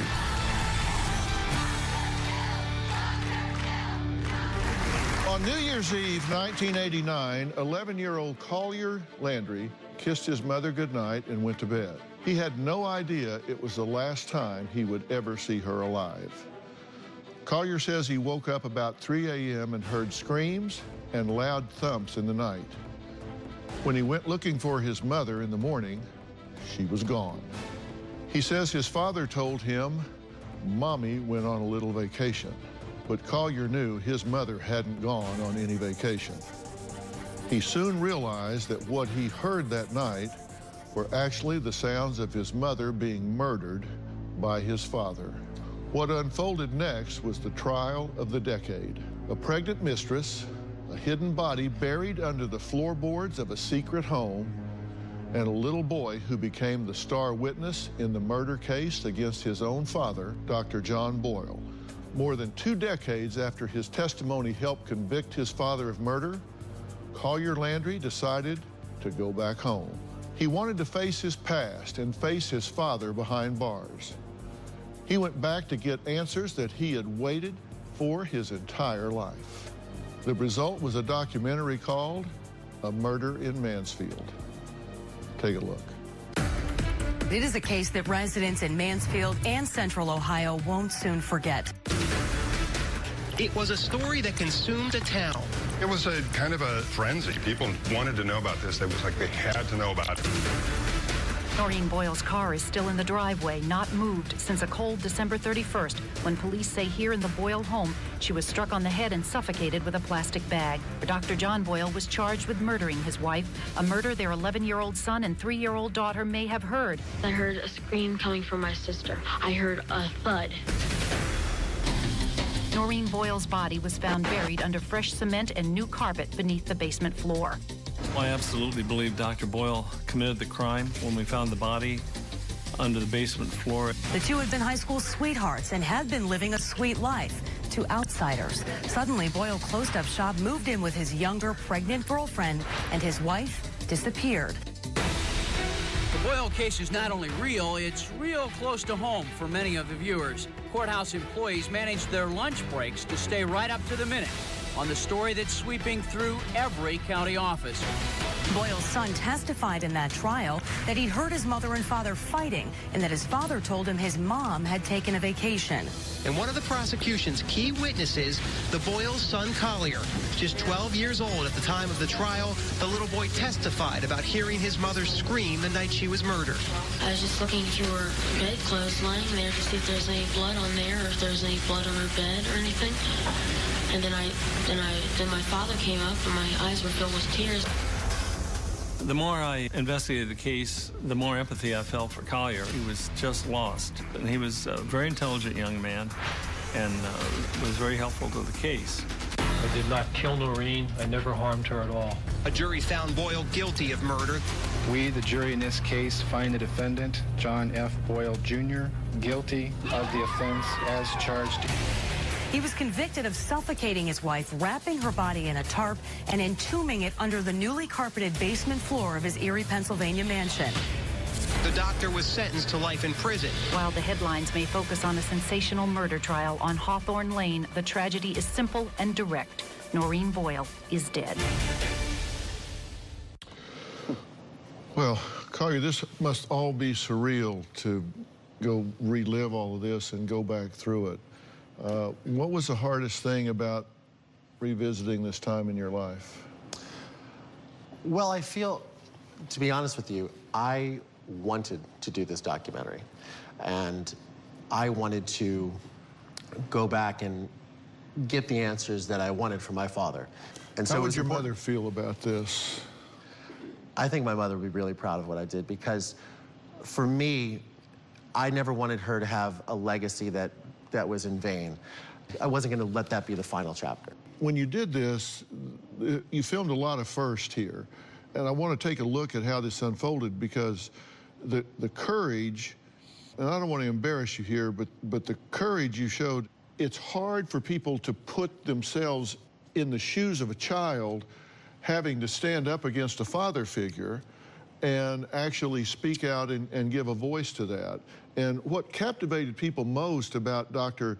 John Boyle's murder trial was the chilling testimony from a little boy who stared down his father in court and helped put him behind bars for life. So let's take a look at 12-year-old Collier on the stand. You said you went to bed about 9 o'clock on December 30th. Mm-hmm. Did anything happen during the course of that night that woke you up? I awoke at around 3 to 3:15 a.m. You know, how do you know it was that time? Because as I awoke, I looked at the clock, and it said it was between 3 and 3:15 a.m. Okay, now, you woke at that time. Is there any reason why you woke up rather than just stay there and sleep? Because I heard a scream coming from my sister. The immediate thought I had was something was wrong with my mother. About a little while later, maybe about 3 minutes, maybe, I heard a thud. Little. Okay, could you describe this sound for us? Okay, it was about this loud. And then about a minute and a half later, I heard, half a minute later, I heard a thud like this, even louder. And at that time, I was petrified. I was just scared. All right, now, did you get up at that time to investigate what had happened? No, I did not. And could you tell the jury why you didn't? Because I was extremely afraid of my father, and I always have. Okay, now, did there come a time that you got up next morning and looked for your mother? Yes, it was around 8:30 in the morning, and I got up and I ran immediately to my mother's room, and I noticed the covers were pulled back like a body had been taken out. It's not the normal way my mother would get out of bed. And so I went downstairs and I said, "Where's my mother?" to my father, and he said, "Well, Mommy took a little vacation, Collier." And then I didn't know what to say. I just panicked. And so I said, and he said she'll be back in a few days, and then she just left. When was the last time you spoke with your mother? It was around the night of December 30th. Well, right before you went to bed? Yes. And that was the last time you really saw your mother, is that correct? Yes. By the way, you'll be able to see a lot more of this documentary airing on Investigation Discovery on November 17th at 9 p.m. And let me tell you, it is so well done and is really compelling. What's it like to watch yourself on the stand? I had never, ever seen the trial footage, ever. I had never seen this trial footage. And I was looking at myself going, who's this kid? Your father's in the room while this is happening. Is he looking at you? Or are you looking at him when this is going on? I literally stared him down the whole time. And he would not look at me. He would sometimes look up, but every time I looked, he looked down. And at that moment, there was a lot of as horrific as it is to testify at a trial of your mother's murder, it's even worse that it had to be your father who you're testifying against. Right. But for me, I knew what I was doing was the right thing to do, so I was angry. I was angry, I was hurt, I was confused, but I knew the truth. And the satisfaction that I got from going up there and testifying against him was, I can't tell you how gratifying that was, despite the tragedy and the tragic circumstances that I was going through. Right. Well, on the outside, Collier's family looked picture perfect. But what was happening behind closed doors that led to murder? And later, Collier confronts his dad behind bars more than 2 decades after the crime. Will he finally admit the truth? We'll be right back.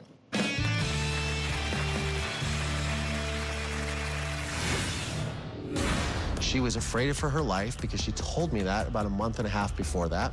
Said, you know, if I ever disappeared, Daddy probably killed me. And later, Dr. John Boyle was sentenced to life in prison. This is a psychopath. Did your father ever ask you not to testify?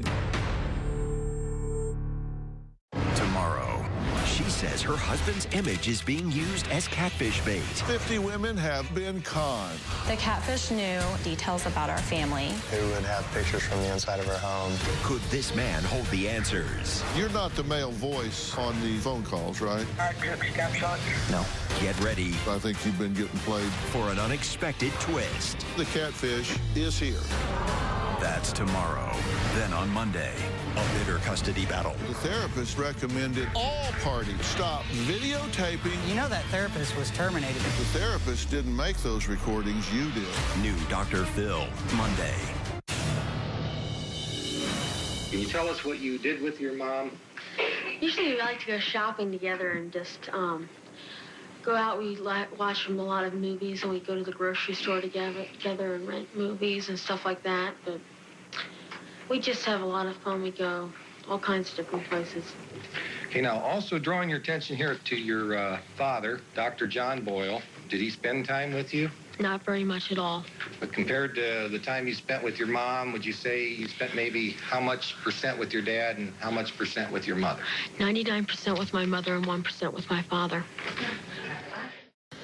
Well, Collier Landry was just 11 years old when his father murdered his mother as Collier lay in bed listening.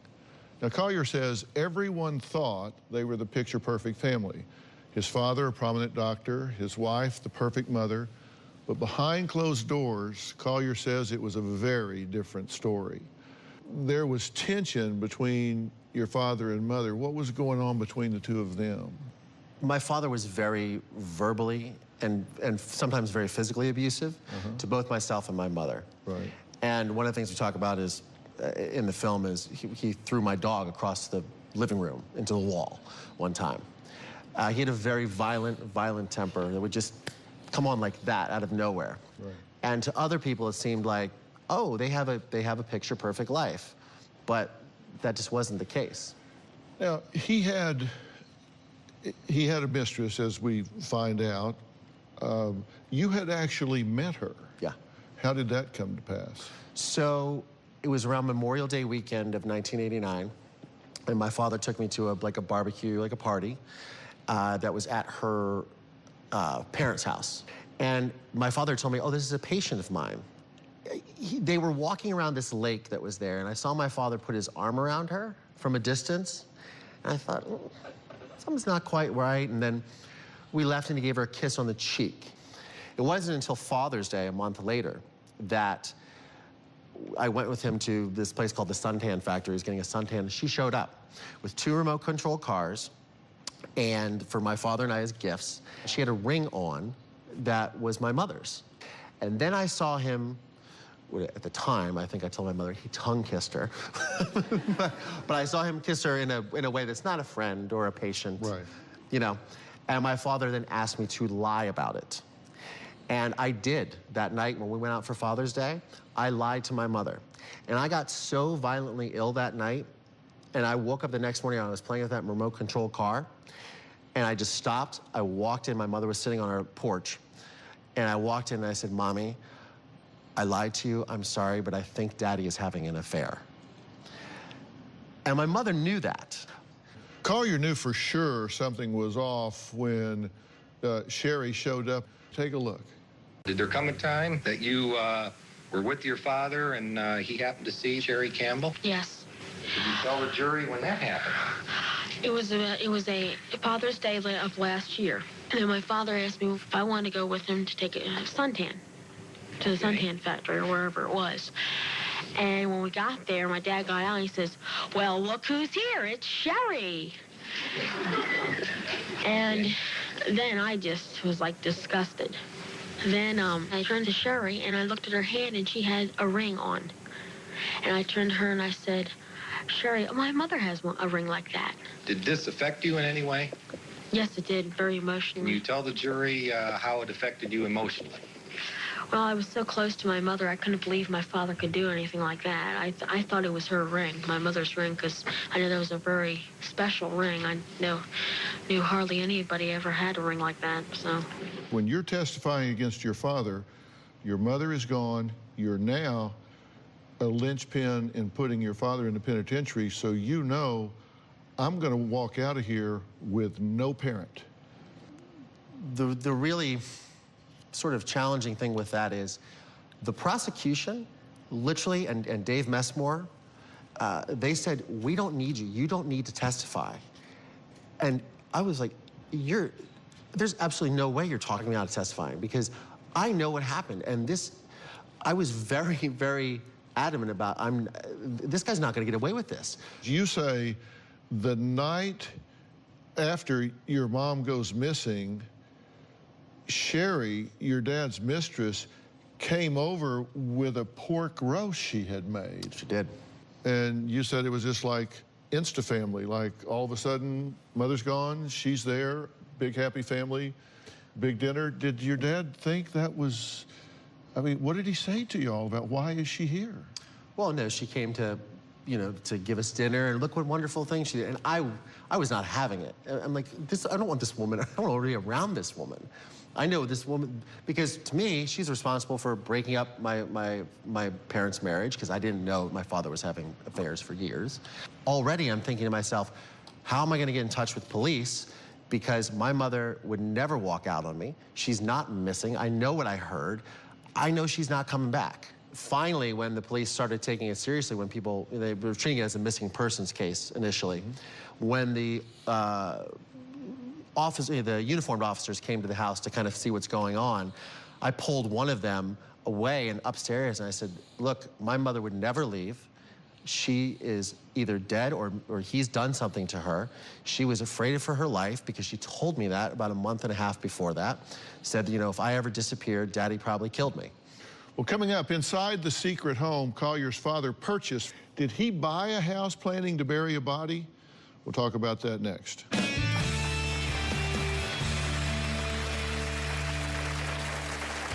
These are, you sure you want to see these with your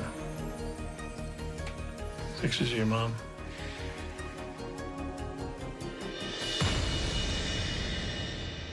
Wednesday on an all-new Dr. Phil. My mom has always been a hoarder. Oh, God. I'm stepping in animal feces. As a child, there were times when you didn't even have a clean place to sleep. Yeah. That's her perspective. There aren't versions of the truth. There's either a sanitary room or there's not. That's Wednesday. I was the lead detective on the Dr. John Boyle case. It was about 3 weeks until we found Noreen. Dr. Boyle purchased a house in Erie.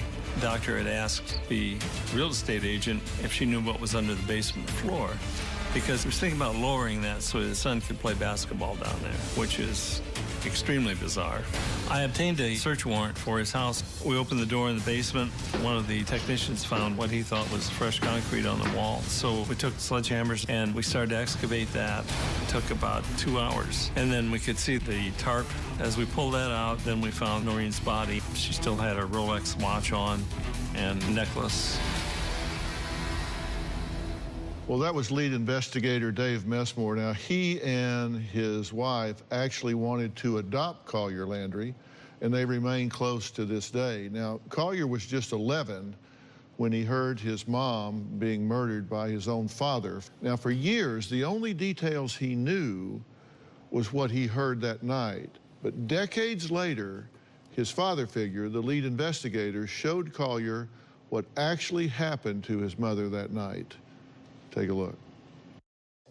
When I eventually got a search warrant prepared, we found a jackhammer and some indoor-outdoor carpet had been purchased by your father several days before the actual murder. And then we went into the basement, and he had put large shelving up. And it took some time before we actually found some disturbance of the concrete.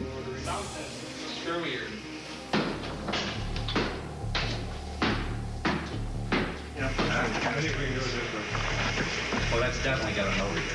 There is. Okay. It's a green tarp? Yeah. It took probably 3 hours to excavate that. And that's when you knew it was my mom? Right.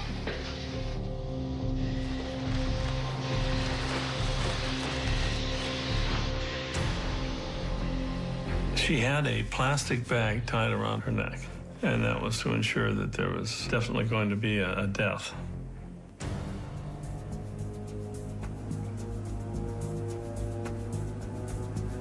And also, she had been subjected to blows to the back of the head with what may be a hammer, and that had cracked the skull, and it was done at least twice. I never knew this. I mean, I literally never knew this until you tell me this right now. So it was very intentional. There wasn't any question about that. Yeah. These are. You sure you want to see these with your pictures of your mom?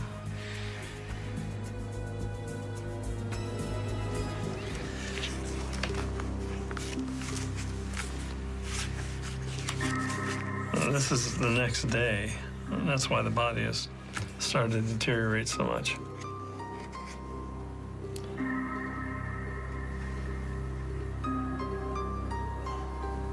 I know.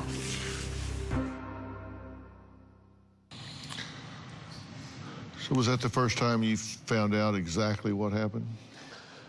My entire life, you know, I would have nightmares, and I had this sort of vision in my head of what my mother's body would have looked like, or her face and all this. It haunted me.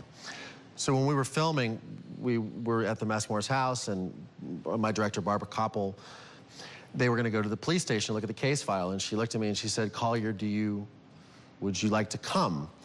And the purpose of this film is to show vulnerability and to show that when you go through trauma, you can get through it. And I said, I'm going, I want to see those photos. Some people say that was really courageous of you. I just say, it's something I had to do. Because it's about closing those doors, closing those chapters and moving through the trauma. You said the day that they actually did the excavation and actually did the dig and recovered her, you were in foster care. It was my first night in foster care. They had literally yanked me out at about 7 o'clock in the morning that day. Pack a bag, didn't get to say goodbye to didn't get any toys, didn't get anything, just throw some clothes in a bag. There's police and scanners and crime scene, crime lab outside, a lot of things. And, you know, that was the last time I saw my dog. And I just yanked. And I had asthma, really bad asthma at that time in my life. And that night when I was in foster care, I had no idea what was happening.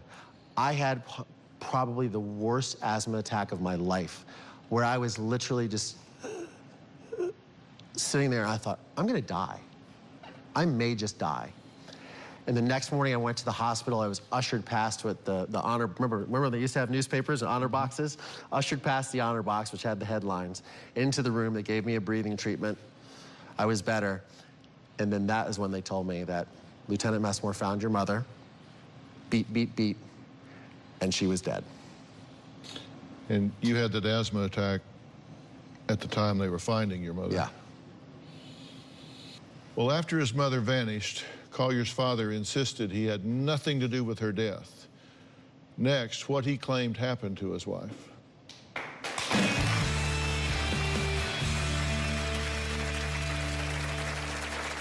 Did you, on or about December 31st of 1989, cause the death of Noreen Boyle?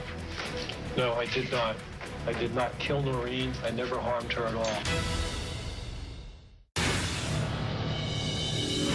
I believe Elizabeth was a witness. A little girl who was recently adopted from Taiwan slept with Noreen most of the time. She's only about 2.5 or 3 years old, so she couldn't testify in the trial. She did explain to me how, when she was in bed, Guga's daddy, who would have been her brother's daddy in Taiwanese, came into the room and hit Mommy with something. She didn't know what. Then he took her out of bed and laid her on a sheet and rolled her up like a snowman. That was her description to me, and then took her out of the room. She demonstrated that to me in the home where she was staying. Well, Collier Landry was just 12 years old when he became the star witness in the murder trial of his father, Dr. John Boyle. Now, his documentary with Oscar-winning filmmaker Barbara Kopple, A Murder in Mansfield, airs on Investigation Discovery on November 17th at 9 p.m. Prosecutors claim Dr. John Boyle murdered his wife and buried her in the basement of a secret house he purchased. But Collier's father testified that he was completely innocent. For the record, for the benefit of the jurors, would you state your full name, please? John Francis Boyle, Jr. Did you have occasion to see, talk to Noreen early morning of December 31st of 1989? Yes, I was on the sofa in the family room, and Noreen came down and woke me up. She started hollering, Jack, Jack, Jack, and threw credit cards at me. Right. Did she leave the house then? Mm-hmm. Yes, she did. Saw her walk down the driveway. I ran back to the table that sits there in the family room, put my glasses on, and ran back again to see where she was going. What did you see? By the time I got there, I saw Noreen get into a car at the edge of the driveway. Left in that car? Left in that car. Did you, on or about December 31st of 1989, cause the death of Noreen Boyle? No, I did not. I did not kill Noreen. I never harmed her at all. I did not hire anyone or ask or counsel or incite or anything else like that to take the life of Noreen Boyle. Did your father ever talk to you about testifying, ask you not to testify, discuss with you your role in trial at all before you testified? No, I only saw my father one time before the trial, and he was, oh, I love you, I do this and that. I don't even think I said 2 words to him. I was so angry with him. It wasn't until after I had testified that my father went on a crusade for many years to try to get me to rescind my testimony or say that I was lying, or they sent investigators to what became my adopted home to interview me about being coached by the prosecution. And, oh, they put things in your head. And I'm going, no, they didn't, because I told the truth. You were the one that actually tipped them to the second house where your mother's body was found. How did you know about that house? So I had seen a photograph in my father's little cubbyhole in the truck, one of a house, and one of Sherry's family, of her kids, because she had kids from a previous marriage, sitting in front of the fireplace. And it was like there was plastic on the fireplace, so it struck me as being there was something new, but I'd never seen this house before, and I had told Dave Messmore about this house. I said, I don't know where it is, but I found these photos. And we now know that he, in fact, did have a second house, and we now know that he went and rented a jackhammer. Yeah. I mean, is that not just incredibly arrogant? I mean, how you go rent a jackhammer and take it down and jack up the floor and... Well, Dr. Phil, if you've not had the pleasure of meeting my father, but my father is probably one of the most arrogant people on the planet. So he can, he's a complete, total narcissist. But it would seem like the blind man could follow that trail. Exactly. And, he, over the years, the story changes, and it was an accident, it was this, but it's, Dad, you rented the jackhammer 3 or 4 days before the murder happened. Right. You bought the AstroTurf a couple weeks before, because there's the receipts from the Kmart that they used in the trial, or the green tarp that you wrapped her up in, right? Yeah. So it was completely premeditated. Coming up, Collier confronts his father behind bars. He was looking for answers. Did he get them? We'll be right back.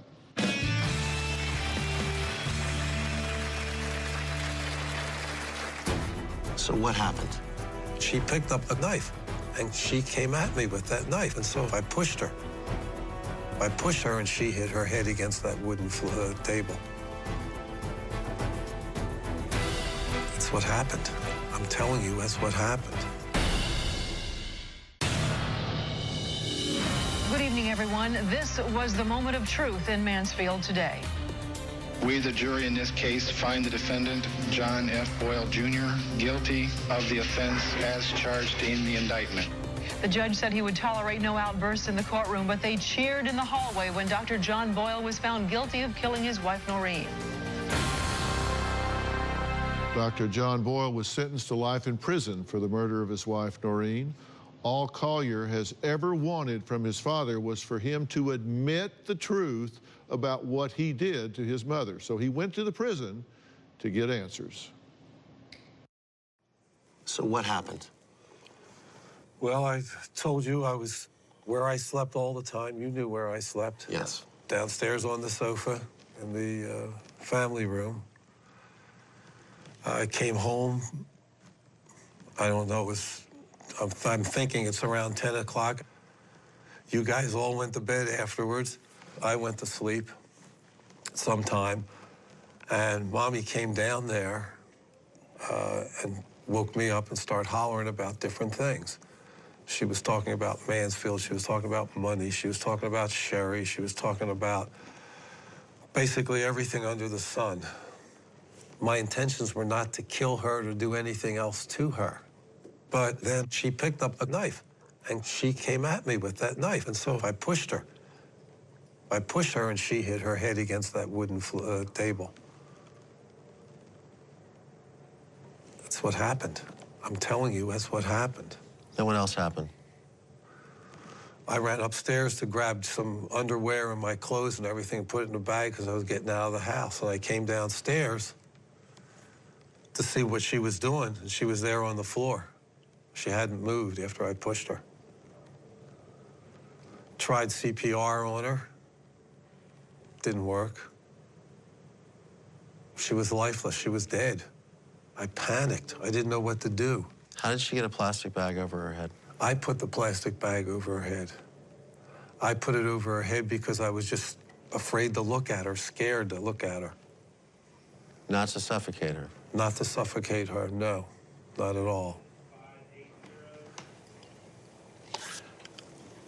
I don't believe you.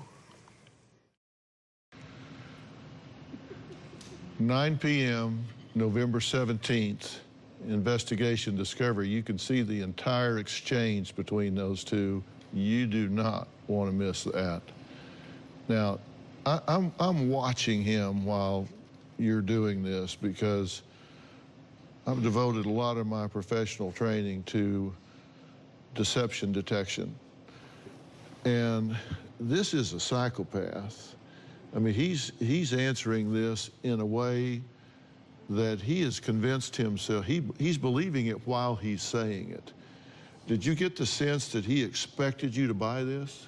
Oh, for sure. When he comes in the room, he's very excited to be there, the camera, because he felt that I was going to make a film that was going to help him get his parole and get out of prison. That's literally what he believed.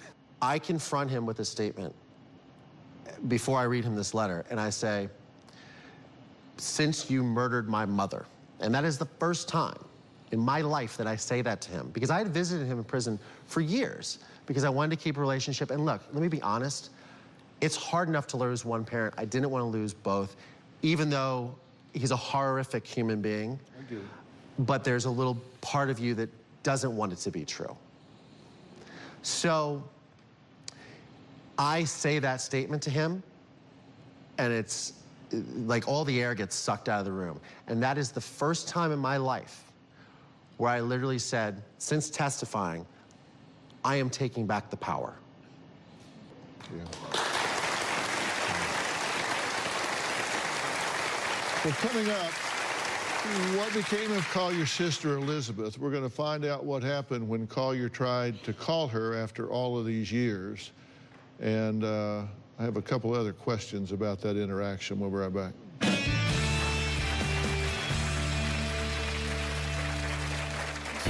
My name is Collier Landry. I grew up in this house. Okay. I just wanted to see if we could come in for like maybe 5 minutes. This was my mother's bedroom, where she took her last breath.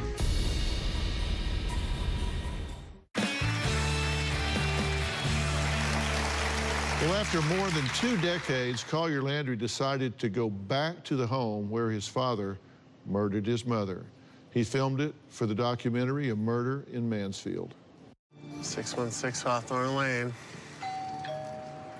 This looks the same. Like, I remember all these shells. I remember my parents had these put in. The fireplace. I mean, all this. The dining room. The dining room was a little smaller because I was a little smaller at the time. No, look around, bro. But it's so crazy. So back here, this used to be my mother's office. And I used to have a desk right here where my computer was, and computer games and all this stuff, and her desk was right over here, overlooking the outside. We had this pine tree out the window. This right here was my bedroom.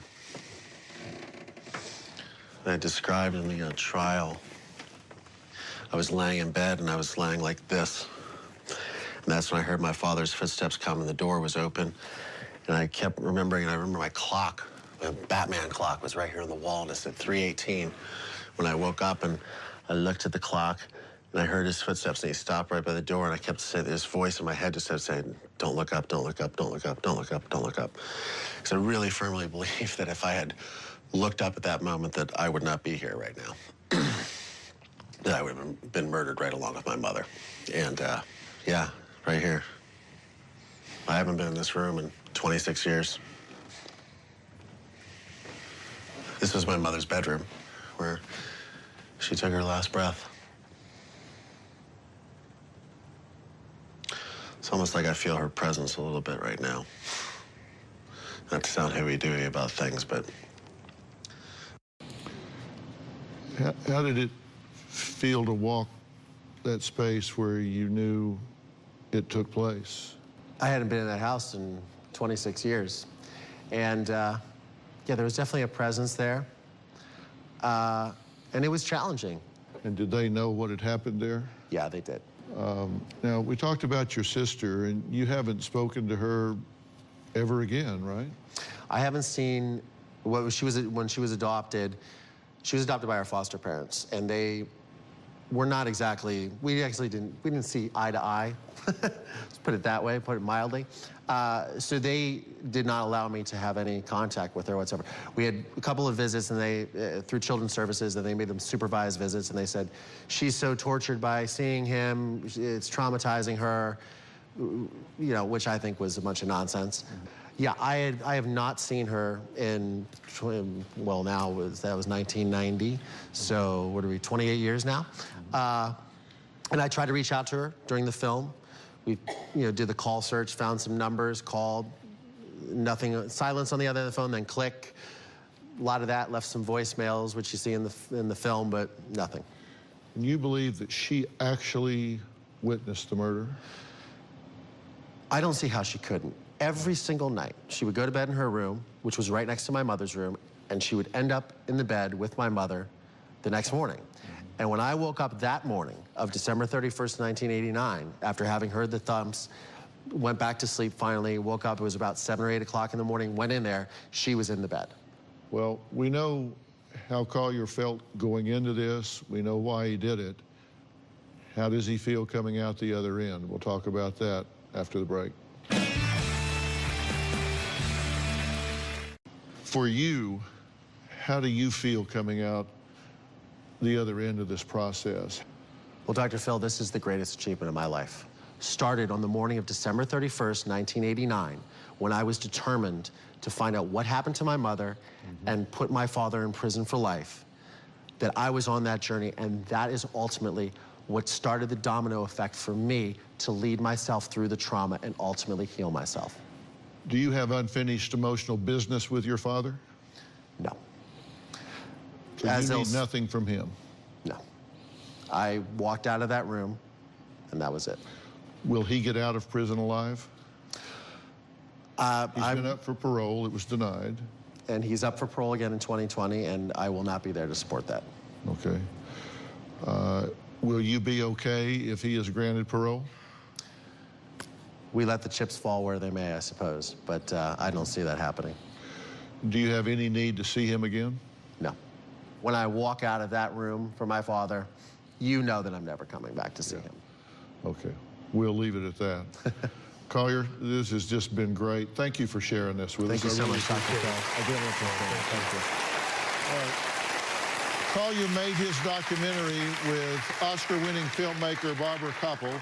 It's called A Murder in Mansfield, and it is fantastic, and it is premiering on November 17th at 9 p.m. on Investigation Discovery.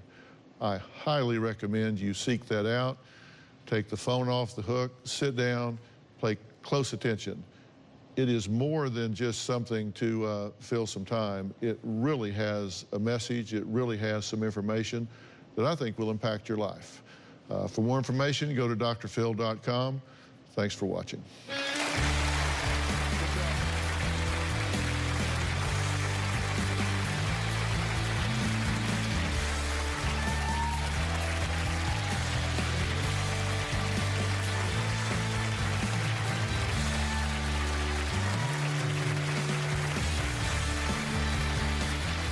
A complete stranger has been obsessively stalking our family for 7 years. She says her husband's image is being used as catfish bait. 50 women have been conned. The catfish knew details about our family. Who would have pictures from the inside of her home? Could this man hold the answers? You're not the male voice on the phone calls, right? I took stepson.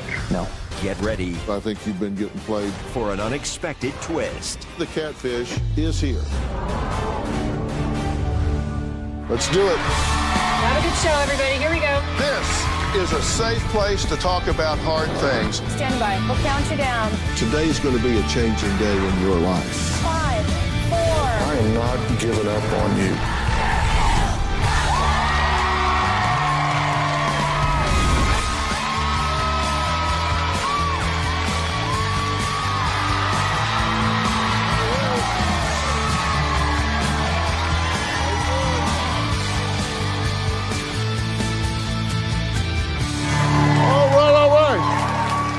This is a picture of Alan. He says he is 6'7", rich, successful, a single dad, looking for love with a woman anywhere between the ages of 27 and 50 years old. And these are the women Alan has been communicating with. Our only problem is Alan is married. And so why is he out looking for love?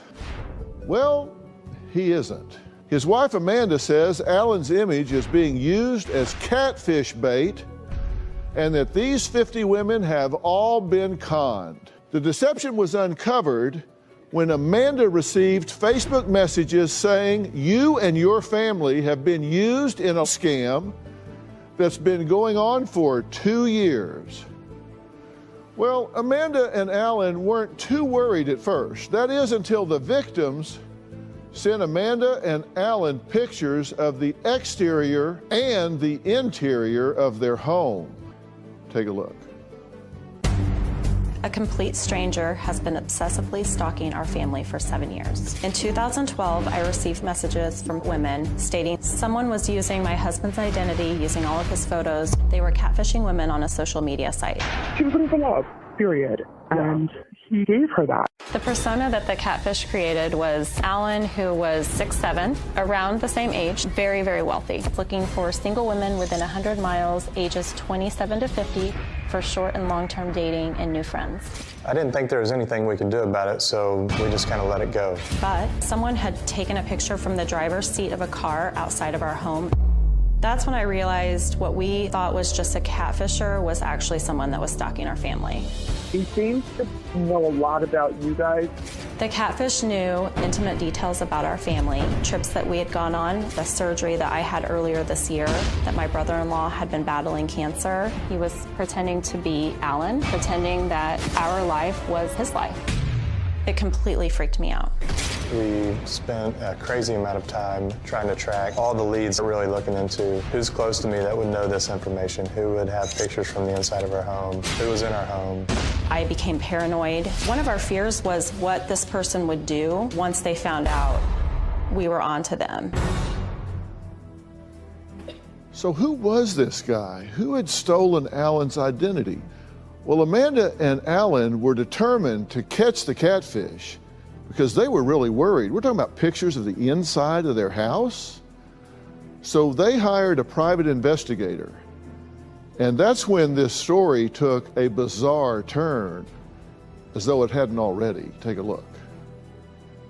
We wanted to hire a private investigator to track this person down. The investigator thought it must be someone we know based on the information that was being sent, but we were all shocked to find out who it was. The person behind this was actually not a creepy man at all. It was a 24-year-old female who had started this when she was in high school. Sarah was catfishing women on Facebook. We learned that she had actually been using Alan's photos since 2011. She had been arrested in 2012 for impersonating a public officer. Sarah was not trying to get money or anything from these women, but Sarah would offer these women, one of them a new wedding dress and one a new car. She would make arrangements to meet these women, and then when the time came, there was always a family emergency. One of the ladies that I spoke to said that he had invited her to a concert. Then we learned just this year that Sarah went to a concert that we were also at. And she was probably around 30 feet from where we were sitting. I didn't know Sarah, but at some point on Facebook, I had become friends with her. At that point, I discovered we had 99 mutual friends together. So I called my brother and asked how he knew her. He didn't know her, but he had told me that a couple weeks prior, she had been over at their house looking at a vehicle that they were selling. I thought it was really creepy. One of my girlfriends had received 2 messages from her, and she was looking for a job. It seems like Sarah wants to infiltrate our family. Well, it's good to meet the two of you, the real two of you. Yeah. Now, at first you didn't really freak out over this when you first found out somebody had hijacked your pictures, right? Not at first. Those messages that were sent in 2012, I actually didn't read those for probably a year and a half. Right. They were in a spam folder on Facebook. Okay. So when I read them, I didn't think too much of it because they weren't using his name. There were just some pictures that had been stolen, and we hadn't heard anything about the police investigation. Right. And what happened? What was the point where the two of you said, okay, now wait a minute. This has gone beyond just a game. Something's serious here. Somebody could really be a threat. Something could be wrong here. In September, I had 2 women reach out to me, again on Facebook. The second lady was a friend of the lady that had been in the relationship for 7 months. And she said he has sent her pictures that are nowhere to be found online. And when she sent those to me, that's when I knew this was way scarier than we had imagined. Okay. But why did you think it was somebody you knew? Well, some of the pictures obviously pictures from inside our home, but also a picture from outside of our home, taken from the driver's seat of a car, was a little nerve-wracking. and some of the details that they knew about that the women relayed to Amanda, just about our family, our daughters. Okay, so it's one thing to be in virtual reality, but now somebody's at your curb. Right. Somebody has gone into the real world and they're at the curb of your house. That's stalking now, right? Yeah. So somebody's there and that's a threat. Okay, so what did you do at that point? What did you feel, first off, when you realized somebody's sitting at our curb taking pictures of our house? I was scared. We have 2 young children, and I started becoming paranoid because the information that these women were giving me, I knew that if this person did not know us personally, they had aligned themselves with somebody who did, because there's no way that they could have gotten some of the information they had about our family just from being on social media. You know, when we talk about interior pictures inside your house, we're talking about really pictures from inside your home, and somehow this person got these pictures and they're referencing them as though it's their house, right? Mm-hmm. And so it's kind of hijacking your life, hijacking your identity. And did you wonder about the people that they were engaging, pretending to be you? Not until I got on the account on the dating site and noticed that there were over 50 conversations going on with different women. Then I was like, well, she's sending my pictures, or pictures of me and my daughters all over the freaking country to randoms all over the world, and that was alarming.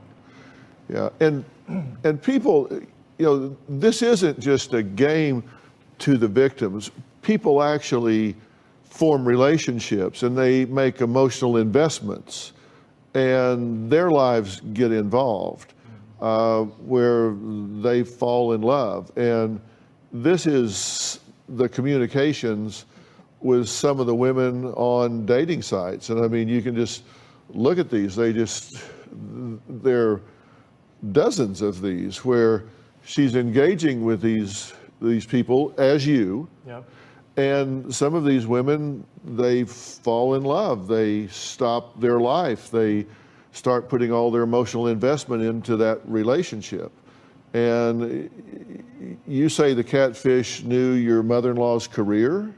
Yes. So, I mean, there's an investment going on there. They're digging and getting information to really authenticate who they say they are. So you guys get a private investigator, which is expensive, right? You have to find somebody to go do this, track this person down, and then you find out that not only has there been pictures taken from the curb, but she says she's actually engaged with, met, interacted with a member of your family. Yes. So this gets more intrusive. What do you think about that? It's disgusting. One of my fears was what was going to happen when this person found out that we knew who it was. Were they going to retaliate against our family? Were they going to show up at our children's school? You have, as a mom, you have every thought in the world that goes through your head and what we needed to do to protect our family. Well, there was actually an apology email from Sarah to you, right? Correct. And here's what it said. I hurt you and your family, and I didn't even realize what I was doing.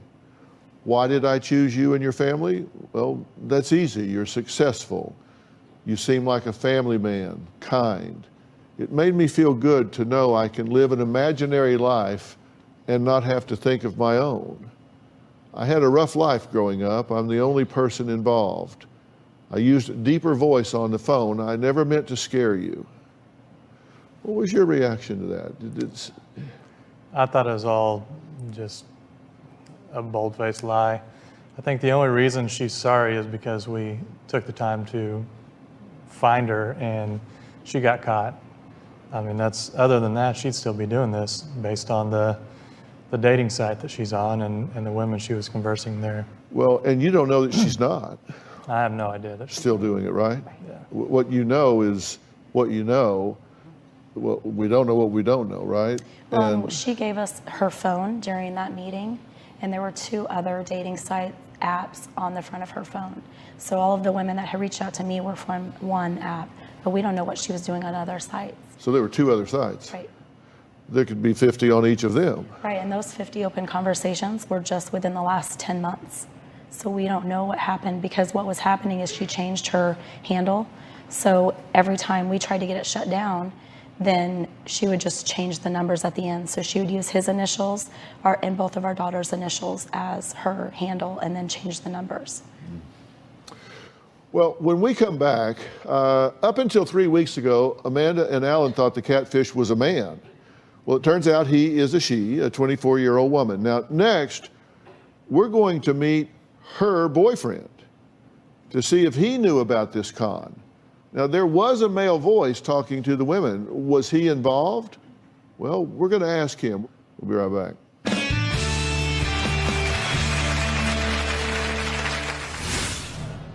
She actually drove you by Amanda and Alan's home.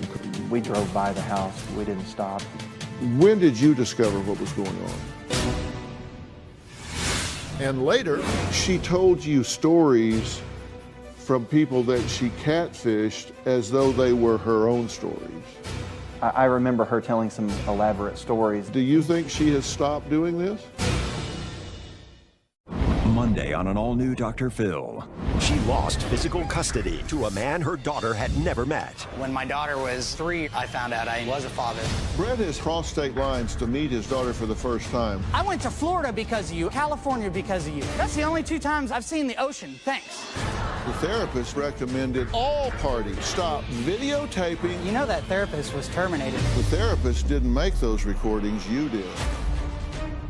That's Monday. Then on Wednesday, she's an actress, but her real drama My mom has always been a hoarder. Oh, God. I'm stepping in animal feces. is off screen. The dogs and I live in this bed. This is unsanitary for dogs. As a child, there were times when you didn't even have a clean place to sleep. Yeah. That's her perspective. There aren't versions of the truth. There's either a sanitary room or there's not. All new Dr. Phil. That's Wednesday. Sarah has apologized to me for using my identity, but she's a compulsive liar. Sarah's addicted to the game that she's playing and the conversations that she's having with these women on whether she can hook them in or not. I don't think she knows how to quit. Well, Amanda and Alan received several messages from at least 10 women they've never met, claiming that Alan is being used as catfish bait online in a relationship con. Now, they hired a private investigator to help find out who was behind this. And it turns out the catfish is not a man at all. It's a 24-year-old woman named Sarah. Now, Amanda believes that Sarah is addicted to catfishing because she's been doing this not for the summer, not for a few months, but for years. Yet her boyfriend Ken says he had no idea she was living this secret life. Sarah is beautiful. She has the charisma. It would never occur to me that she would be a catfish. Sarah and I met 4 years ago. The only thing that was suspicious about Sarah was that she was a very private person. I've only been inside her own place one time. One other thing I found unusual about Sarah was that she always would tell elaborate stories. At one point, Sarah did drive me past Amanda and Alan's house. She told me that the man who owned that house was dating a friend of hers while simultaneously being in an unhappy marriage. She told me that the man had a house in Tulsa and in North Carolina and that he would fly the mistress back and forth. This doesn't make a lot of sense. But then when I found out she'd been catfishing people, all of a sudden, all those things that I had let go, it didn't surprise me anymore. Sarah and I eventually went to meet the PI, Amanda and Alan, to figure out why Sarah was doing it and to figure out how she had acquired the information that she had. Sarah claimed that she was able to get a lot of her information randomly and through assumptions. It's hard to believe that, but I don't know that anybody knows how she got the information. I think now that she's caught, yes, she will stop. But I say that knowing full well that there are a lot of things about her that I've been fooled about in the past. So it's possible that I'm still being fooled. Okay, we've been talking about what's been going on with Amanda and Alan and what they've discovered through the private investigator. When did you discover what was going on? When the private investigator came to me. Okay. And what was the first thing that he said to you about all of this? The first thing he said to me about all this is that there was an investigation going on into potential identity theft. And I asked him, because I didn't have any clue, I said, my identity's been stolen? And he said, no.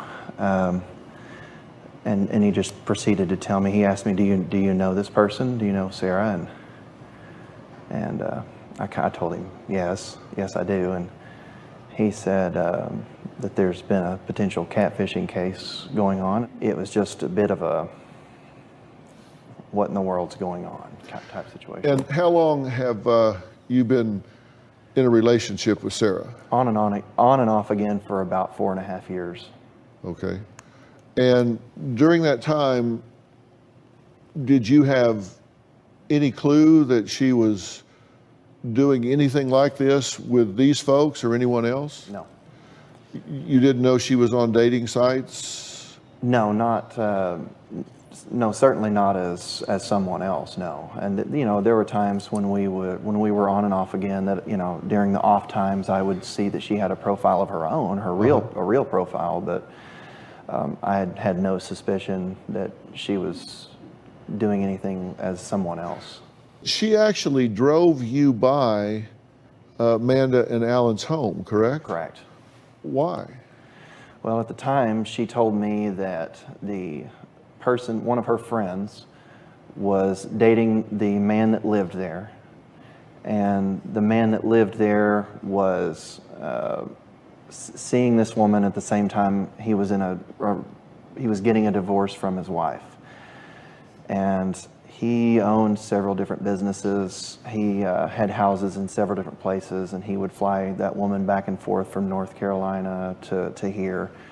And she was just taking me by the house to show me, her friends,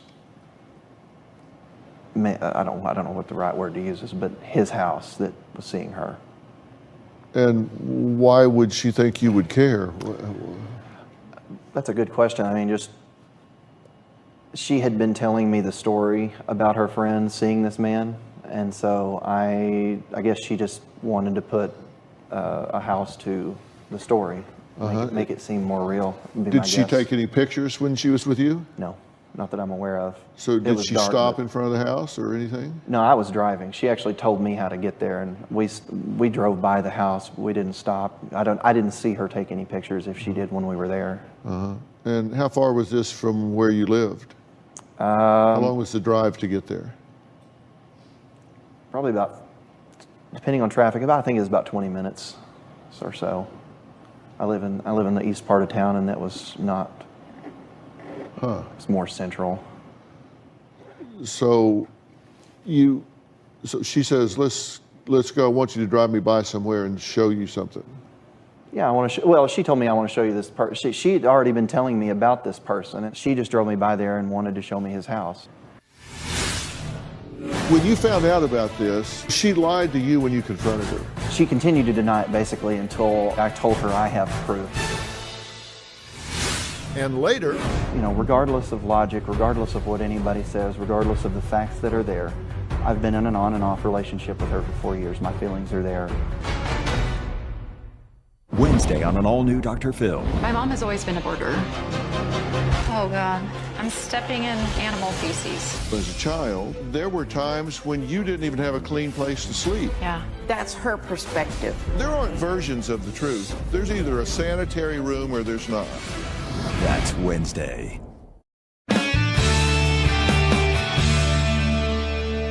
So when you found out about this, and you found out that she had stolen this man's identity and was using it to engage 50 different women at a minimum, you know that now, right? No, I didn't realize the number was that high, actually. I hadn't been told that number. Yeah, well, we've got a graphic here that shows all of the women that she had engaged using his stolen identity. Okay. And you can see every one of these were people that she was engaged with, talking to as Alan, and striking up conversation, relationship with. Did you notice her spending a lot of time on the computer, the phone, No, I mean, yeah, she spent a lot of time on the phone when we were together, a little more than I'd liked, but at the same time, it didn't seem to be extraordinary at the time. It just seemed like she was one of those people that didn't follow typical social protocols of when you're dating someone, don't be on the phone. But okay. And you said that she told you stories from people that she catfished as though they were her own stories. I remember her telling some elaborate stories that I didn't quite know how she could, how she knew so many people. I didn't know how she had so many interesting stories to tell. Like wealthy people and, yes. all? And you didn't know how she knew those people? I didn't know how she knew them. And I assumed when I asked her how she knew certain people, she would always tell me she met them at work. She met them working at the diner. And I was a bit naive, maybe. Well, as it turned out, those were people that she had right. had phony relationships with. Have you talked to her about this since it's all come to light? Well, obviously, yes. Yeah. You had to say, the hell are you thinking, woman? What are you doing? Did you have that kind of conversation? Well, honestly, the thing that made me the most upset about all of it was not so much what was going on as the fact that how many times she lied to me about it. How many times that I got such, vigorously denied that anything was going on, vigorously denied that she was involved in anything, and then when I started trying to call her out on it, she continued to deny it basically until basically I told her I have proof. I've heard the phone conversation that you had with the PI admitting to doing it and saying that you weren't involved with nobody else was involved type stuff. So she lied to you when you confronted her? The first time, the first 2 or 3 times, yes. It wasn't until I told her that I had evidence that she didn't lie about it. So you said what bothered you the most was not what she was doing, but what? But the fact that she had lied about it so many times to me.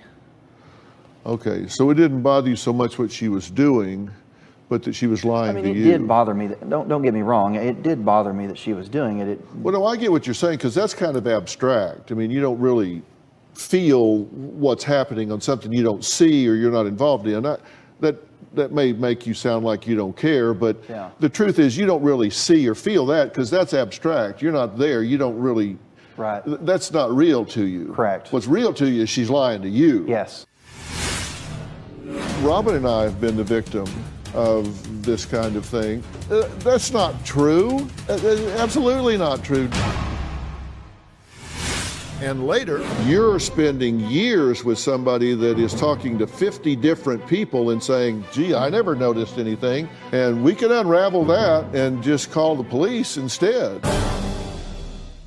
The holidays should be a time of hope and happiness, but for families, children, and the elderly struggling with hunger, it continues to be a time of need. Feeding America is the nation's leading domestic hunger relief organization, feeding 37 million Americans. Every dollar you donate helps provide 9 meals to men, women, and children facing hunger in our country. Visit drphil.com to find out how you can help this holiday season.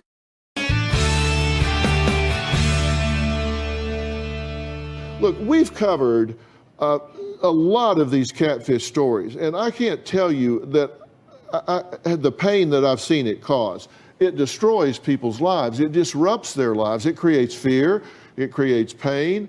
Sometimes it causes people to go bankrupt. We covered a very famous case of a man named Renaya Tuiasosopo, who was caught tricking Notre Dame football star Manti Te'o into falling in love with him by posing as a fictitious woman. Y'all remember that story, right? It was all over the media. Take a look. The story of the football player and his imaginary girlfriend just got more bizarre. It turns out the girlfriend who Manti lost tragically to cancer never died because she never even existed. The woman on the other end of the phone was really a man. Renaya Tuiasosopo, the man behind the love hoax that captivated the nation, speaks out for the very first time. I came here to own up to what I've done. The question that everyone would want to know is why? Truth is I hurt every day. I mean, this is exactly what we're talking about. This is what she was doing, using your identity with people. They fall in love. Some of them spend their life savings trying to get with that person, trying to get married, trying to do all of these things. And then when they find out it's not true, they're humiliated, heartbroken, they grieve the loss of their relationship, and you're innocently involved because it's you they fall in love with, they think, and you're sitting at home with your wife and kids and know absolutely nothing about it. This theft of identity on the internet is devastating to people. This is a cruel and vicious thing to do, and oftentimes they prey upon those who can least afford it mentally, emotionally, or financially, because they're the most vulnerable.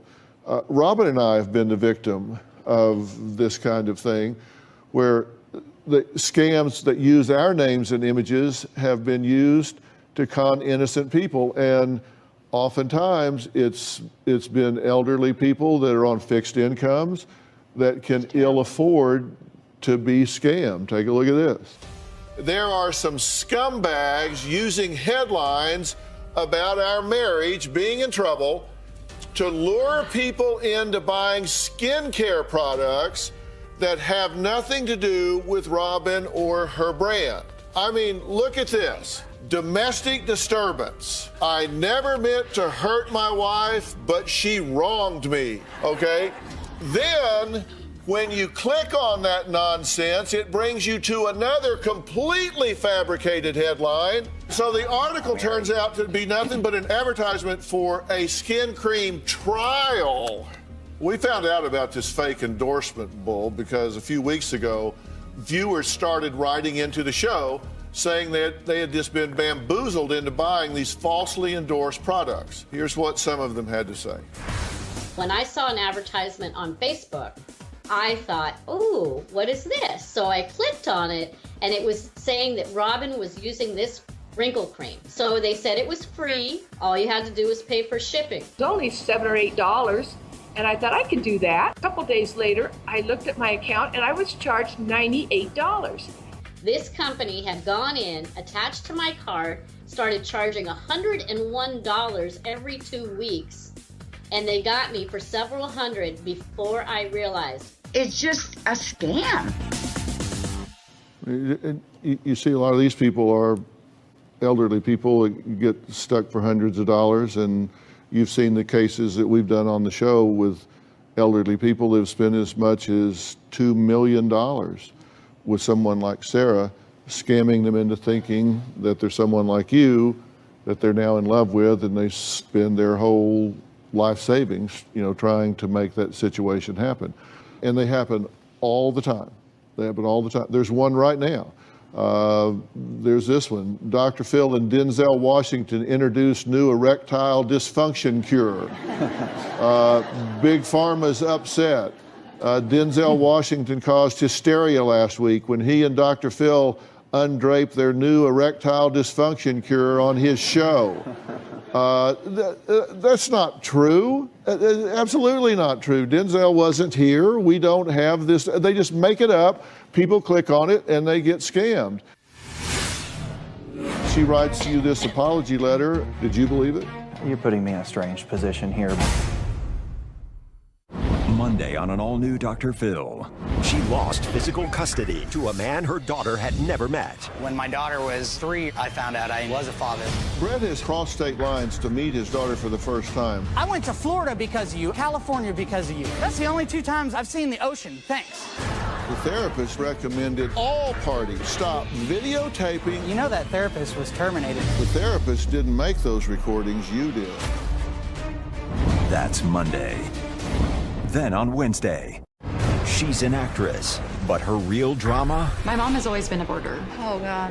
I'm stepping in animal feces. is off screen. The dogs and I live in this bed. This is unsanitary for dogs. As a child, there were times when you didn't even have a clean place to sleep. Yeah. That's her perspective. There aren't versions of the truth. There's either a sanitary room or there's not. All new Dr. Phil.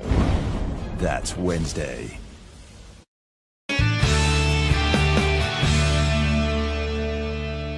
Do you think she has stopped doing this? I don't know. She writes you this apology letter.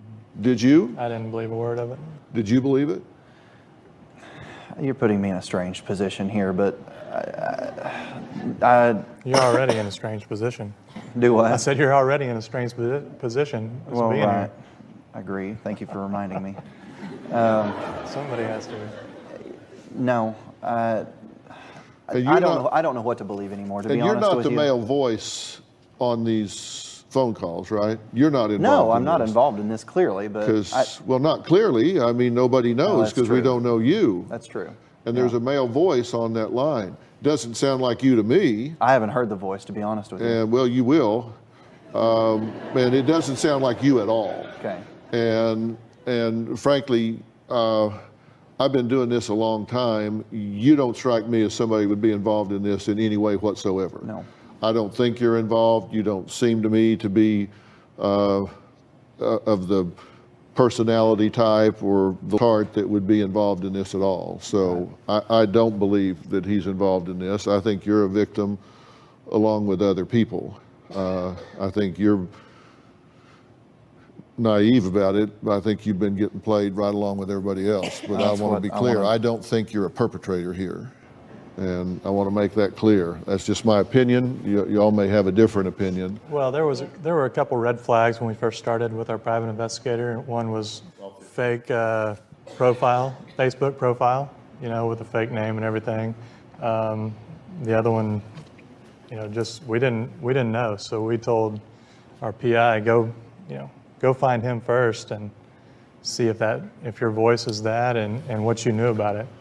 And that's what we chased. So. Right.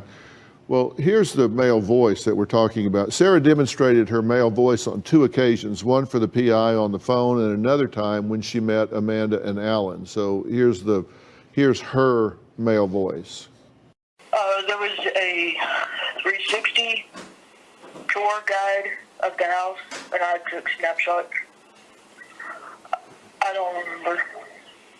I'll let him believe that. Sorry, what did you say? No, I didn't hear you. Someone else was talking to me. I'm sorry. No, I didn't really do it this way. This is my voice speaking as a man. Yeah, that doesn't sound like him at all, either one of those, right? That's correct. And I mean, we figured out early on with our private investigator that Ken didn't have anything to do with it based on helping us find Sarah. Yeah. But I mean, and we've got recordings and we've got 4 or 5 hours of recordings with everything else that you and the PI spoke about, so. Yeah, I just didn't want to leave anybody with the impression that, at least that it was my opinion that you were involved in, because it's not. I asked him point blank, are these conversations being recorded? And he said no. Well, they didn't record you, he did. Agreed. I don't expect to be lied to. I don't want to be lied to. Do you need Dr. Phil's help? Text Phil to 88500 and share your story for a chance to appear on the show. Standard message and data rates may apply. We are taping season 17 of Dr. Phil. If you're going to be in the Los Angeles area and want to watch a live taping, visit drphil.com and click Be in the Audience. Tickets are free, and I hope to see you soon. Come on, I'm all by myself. Sarah and I met on one of the websites she used to catfish women. I feel uneasy because I realize that my personality and profile fits that of someone who might be victimized by catfishing. I love Sarah and I want to be with her, but there's always been this lingering fear that maybe she's just a master con artist. I don't expect to be lied to. I don't want to be lied to, and I don't think that it's appropriate. So you're objecting to the fact that the PI did what? Lied to me. I asked him point blank, you know, are these conversations being recorded? He said no. And they were, in fact, being recorded? They were. Where we're from, it's a one-party state. I'm sorry? Yes, it is a one-party state. Where we're from, it's a one-party state. Yeah, so it's not illegal to record the conversations as long as he knows it's being recorded? Yeah. And he was giving us daily reports on them.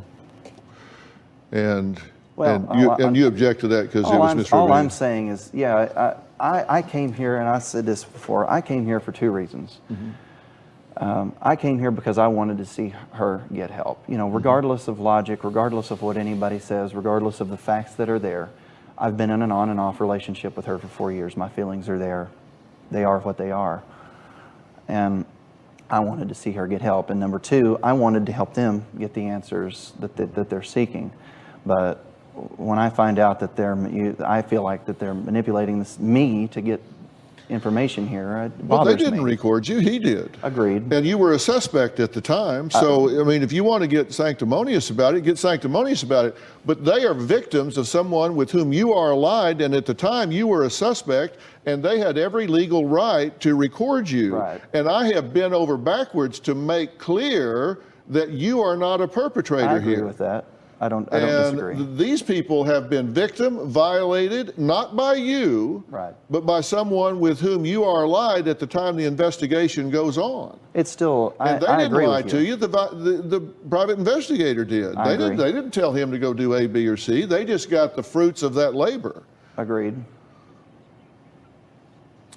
And they could have done two things. They could have prosecuted her, and instead they said, we can either take her to the police and prosecute her, or we can bring her here to Dr. Phil and try and get her some help instead. Right, and they chose and they to get did help. that. So you're right.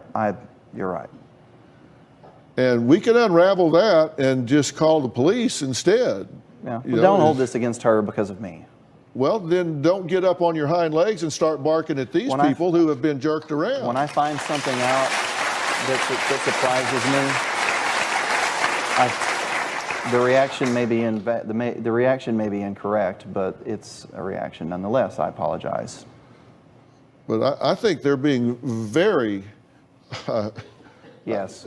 I think they're being very gracious about this whole thing, to tell you the truth. And at the time that you're spending years with somebody that is talking to 50 different people and saying, gee, I never noticed anything. I'm not saying that I didn't know that there were suspicious things going on. I'm saying I would have never guessed that it was that. Now, when we come back, Sarah the catfish is here.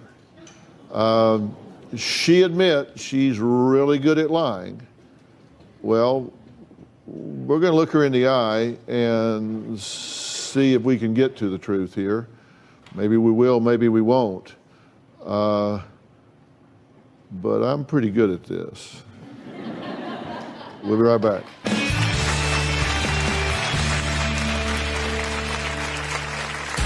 I took Alan's photo and I made a Facebook profile out of it.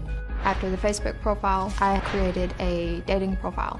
I felt like it was easier to be somebody else other than myself. Today's show is almost over, but we are hard at work on tomorrow's show and beyond. And we are always looking for great guests. Do you feel like you're at a breaking point and need my advice? If you want my help, I want to hear from you. And guess what? I'm pretty easy to find. Just log on to our website, drphil.com, and click Be on the Show. You can also text Phil to 88500, and next thing you know, one of my producers just might be calling you. We'll be right back. You know what's coming up on Dr. Phil? Visit our website and subscribe to our email newsletter. You'll get weekly updates, life strategies, and exclusive video that you won't find anywhere else. Plus, on drphil.com, you can see sneak previews of upcoming shows. Log on today. We're out of time for today, but here's a sneak peek at tomorrow's show. Tomorrow on an all-new Dr. Phil. How many people's identity have you stolen? A catfish exposed. You've stolen his identity as though you were him. Right. their privacy violated. You're driving by their house, going to meet their family members. You are becoming a threat. Will all their questions We want to know why you're doing what you're doing and why our family. finally be answered? How'd you get the pictures from the inside of their house? That's tomorrow on an all-new Dr. Phil. Sarah said she is really good at lying. Sarah comes face to face with her catfish bait. Will Sarah reveal why she targeted Alan and Amanda? And will Sarah show us how she spoke to her victim on the phone in a man's voice? You do not want to miss tomorrow. We'll see you then.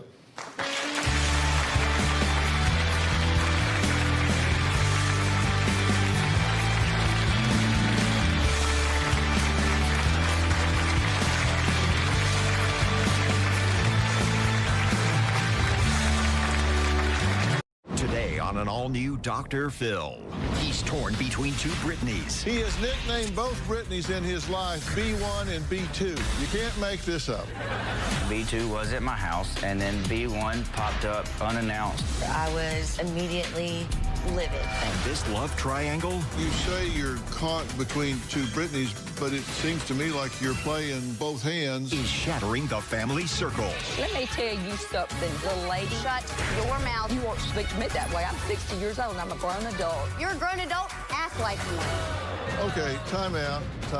I'm a little confused why both of you sit around waiting for him to decide what's going to happen in your life. Today's going to be a changing day in your life. You've never had anybody working harder to bring you to the threshold of change than right now.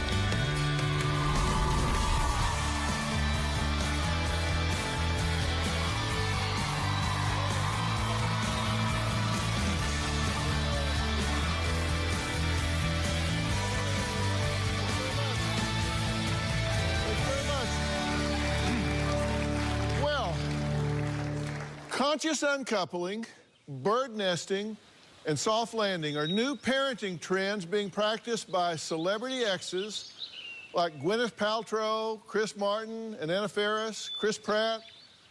These former couples are setting aside their differences for the sake of their children. That's not the case with today's guest, who say such Hollywood terms just don't fly in real life, not with real people. Britney uses words like toxic, abusive, violent to describe her relationship with her ex-husband, Jeremy, whom she says uses their 3 children against her. Britney also says Jeremy even moved in another woman, who's also named Britney, to play mother to their children. He has nicknamed both Britneys in his life B1 and B2.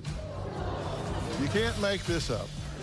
Here is what Britney, her twin sister Brooke, and their mother Sheila have to say about her ex, Jeremy. Take a look.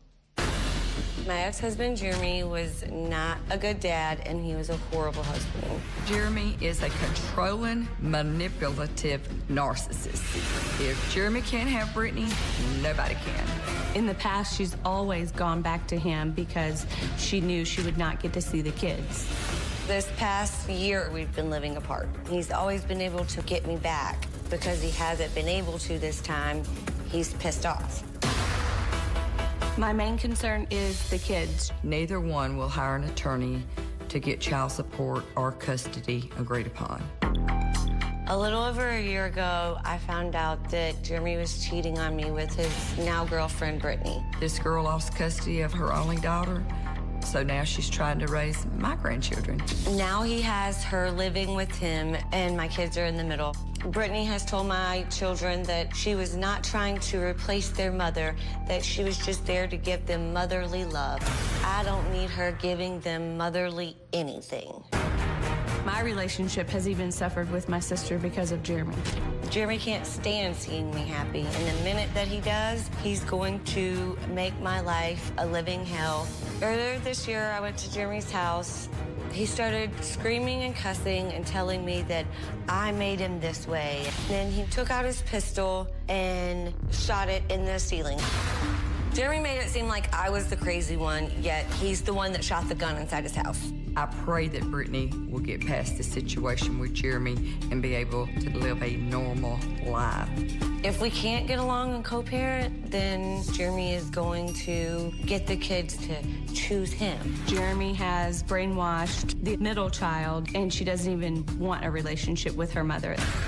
They haven't fixed anything in 18 years, and without any legal documentation, they're not going to fix anything on their own.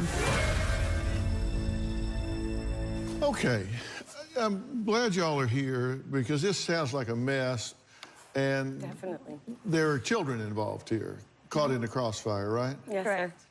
That's your concern. Yes. Above everything else. So why is this happening? Why are you involved in this? Jeremy and I were high school sweethearts, and, you know, we had a child when I was 17. Okay, and how did it happen? I mean, I know how it happened. I mean, do you want me to explain? I don't want the details. I mean, it was just like, it wasn't like a first date, was it? No. It was prom night. Oh, it was prom night. Okay. And how did it go? How did the relationship go after you had the first child? He was a very absent father. So you have a baby that you didn't plan, and he's absent, and you had two more. They got a divorce. We got a divorce, and we were separated for about a year and a half. Oh, my God. And then you came back and had two more. Jeremy ruins any happiness for Brittany. If she dated anybody or if he thought she might remotely be getting involved with someone and having a healthy relationship, he immediately gonna do something to sabotage it. Okay, that's your victim story? No, that's the truth. Jeremy has always, he's very controlling. He's always made me feel like that I can't and won't be anything without him. Okay, His so that words is your victim are story. That's what I wanted to know. useless, worthless, and of no benefit. So she's letting him control her. Mm-hmm. And you see it. Mm-hmm. And you see it. So Sheila, what has Jeremy done in the past year to keep tabs on your daughter? Because Brooke's saying that if she starts getting off, getting healthy, getting her feet under her, that he swoops in. What's he done to keep tabs on her? Well, other than going by her house, going at night after she's went to bed and seeing if he could go out by the window and listen to her conversations. She was dating a guy in Louisiana. He drove down there in the middle of the night, and twice. The second time, he got one of the children and took her and did not tell Brittany. So Brittany wakes up the next morning and doesn't know where her daughter is. Y'all know about parental abduction, right? Where we live, they don't go by that. When they were out of school for 17 days, the law did nothing to him. He dumped your furniture into the yard. Into my yard. My neighbors called me and said, you have a couch and a bunch of furniture in your yard. And I'm in a $600,000 house, and, you know, it didn't look good. When things don't go his way, or I couldn't tell you how many times he's changed the locks on the doors and put all of my clothes and shoes and everything out on the front porch. Okay, so what's your relationship with him now? I don't really speak to him. Are you in and out of a relationship with him? In the past, have we been? Yeah. Have I recently? No. I mean, like, I was dating someone up until the end of May. Until he ruined that. And he gigs you with things like he says that the other Brittany does a better job as a mother than you do. Oh, yeah. Well, let me just tell you, the other Brittany has her own child, and she doesn't even have custody. Her mother does. So that tells you what kind of job she does. She's their friend. She does their makeup and their hair. She's their friend. So you don't think much of her? I have absolutely no respect or anything for her at all. Well, Jeremy, the man that I guess you could say is caught between two Brittany's, is here, and he says Sheila is two-faced and his ex-wife Brittany is a bad mom who needs God. Oh, yeah. In the last month, he's we'll found be right Jesus. back.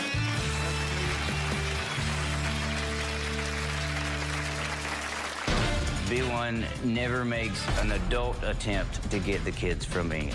B2 is currently staying with us most of the time. She's the honeybee of the hole. B1 raised 9 kinds of hell in front of our daughter. It turned into B1 banging her own face on the concrete.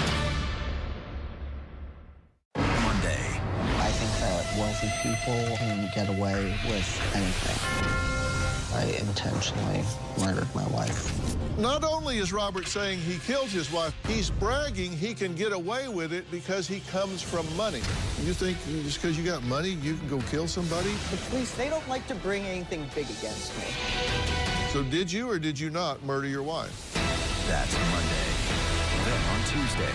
She says her mother absolutely ruined her wedding. That's the first time I heard of that. You're exchanging your vows, and your mother did what? Woo! Thank you, Jesus! Thank you, Jesus! That's Tuesday. Last year, Jeremy was trying to get rid of me and to get me to leave. He knows that the one way to really get to me is to say something bad about me as a mom. So I hit the bill of his hat and knocked it off his head. And when I did that, he stood up and put his hands around my neck and looked me dead in my eyes and said, "I will choke you to death." Well, Jeremy says his ex-wife, Brittany, whom he calls B1 to avoid mixing her up with his on-again, off-again girlfriend, Brittany, whom he calls B2, failed as a wife. He says B2 is a better housekeeper and a great stepmother. Take a look. Right now, I feel like I'm caught between two Brittany's. At this point, B1 is ignoring me and will not currently talk to me about our parenting situation at all. Brittany was never taught how to be a good mother because her mother, Sheila, never knew how to be a good mother. And now B1 has become a quitter. B1 has always been a liar. She says she's never had any help from me, but I have paid all of our bills and taken care of everything. B1 never makes an adult attempt to get the kids from me. B2 is currently staying with us most of the time. She's the honeybee of the hole. She keeps it clean, she keeps it together, and you gotta keep some glue on there for it to stick. I will say with B2 in the house right now, I do think it makes a good family unit. The kids are definitely tuned in, and we generally don't have any issues at the house that can't be resolved. One time, B1 insisted that she come over to my house to have a forceful conversation with my middle daughter. B1 raised 9 kinds of hell in front of our daughter. It turned into B1 banging her own face on the concrete. My mom, Sheila, has seen the surveillance video and does still continue to deny it happened. I have tried everything in my power to try to show B1 that we could possibly work things out. If she is done, she needs to tell me. I do know that B2 would love to be my wife, but I'm not fully over B1. If we can't find a way to work through our issues, I will be with B2. Well, Jeremy, you've been listening to what we've been talking about so far, right? Yes, sir. And you say you're caught between two Britneys, but it seems to me like you're playing both hands, so you have a soft place to fall, whichever works out. Mm-hmm. I'll put it like this, because I'm real and I'm honest. Miss Brittany has been fantastic to me. Wait, who's Miss Brittany? Miss Brittany is what we call her at our house. No, it isn't. You just Y'all said B2. call her B1 and B2. That's a lie. That's a lie. Wait, You call her B1, and your mother calls her B1 and B2. Both of you, He stop. just said B2 Both? is currently living with us. Stop. That's not true. Okay, we're gonna get a lot of truth out. Yep. Yeah, I bet we do. Yeah, we are. So you say you're not over your ex-wife at this point. I have not completely let go of everything. He told me last week he would marry her today. You told somebody last week you've only been married 3 times, so you lied a whole lot. I can dig the dirt out on you, baby. You're so funny. I am real You're funny. so funny. Real and What truth does that hurts. have to do With your the children. kids? It's about your mentor and how you were raised and Well, what is acceptable. I'm trying to get the dance card here. So she lives with you. Yes, sir. Okay. She stays with me. But you told us that you're not completely over your feelings with your ex-wife. I have not completely let go of everything. You're right. And you said that if you can't get this back together, then by default, you would then settle for this other Brittany, but that you don't really love her. Correct. I do not love B2, or Miss Brittany, as we call her at home, or if we need to refer to her as B2 here to make sense. Call her Clyde, I don't care. But you're saying you're not in love with her. I am not in love with Brittany. Okay. No. Does she know that you two still have something going on between you? Mm-hmm. And she knows that we talk. She knows. When was the last time the two of you were intimate? Since she's going to lie about it, and I have sent the text, it was July the 12th, to be exact. July the 12th. I have the date. Let's go on and talk about it, because your mom's really not going to like the fact to know that you drove all the way down to Hattiesburg to pick me up and take me back to your bed. Thank you, ma'am. To stay at your sugar shack. So let's get real, Sheila. I didn't know. I know you didn't know. Well, why are you? Because she lies to you just like you lie to her, and y'all all lie to each other. Oh, So but let's you get don't real lie. Let's You don't get lie. real in here. Yeah, you don't lie. No, but I didn't say I was perfect.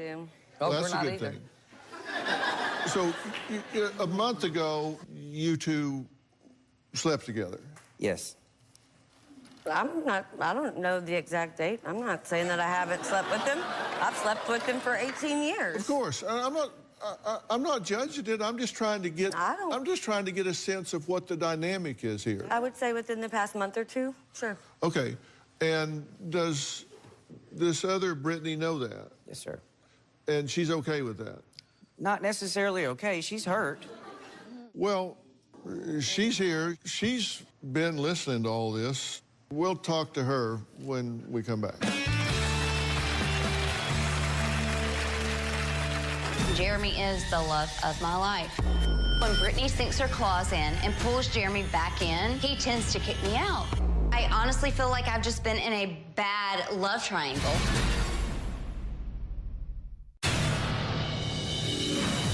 This past January, Brittany did assault me. B2 was at my house, and then B1 popped up unannounced to surprise me in the shower. I was immediately livid because just the thought of her and to see her pisses me off. She came through that door, threw clothes at me. She started pulling my hair. She grabbed a hold of me, and she just started to slam me down into the concrete.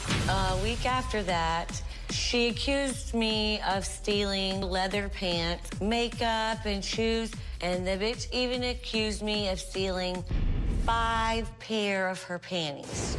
That's when I decided enough was enough, and I did press charges against Brittany.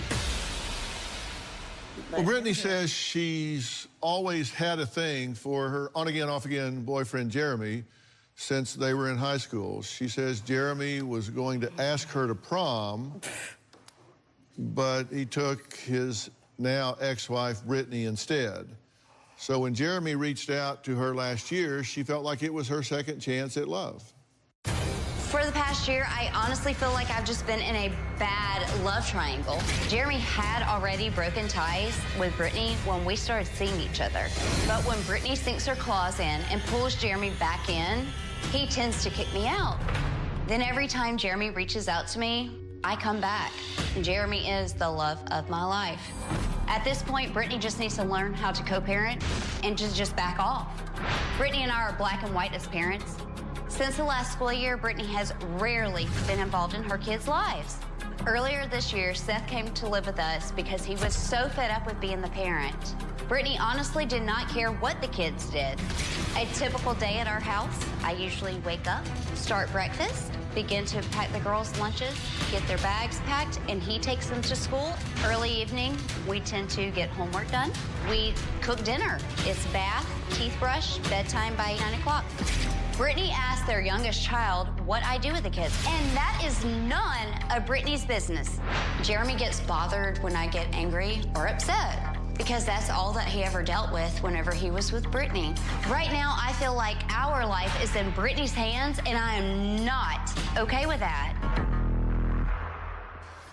You've been listening to everything we've been talking about so far. Yes. Anything you want to say, since you haven't had a chance to speak yet? I'll let you say anything you want to say to start with. Just some comments that were made by the opposing party that are not true. Yeah, well, what's that? One, information that they don't have a clue about in regards to my daughter. Uh-huh. Excuse me? Finish your story. If you got something to say, say it. Yeah, just spit it out. She was mumbling, not her. And do you have custody of her? Yes, I do. She lives with her mom, though. She doesn't take care of her. Can we not do that?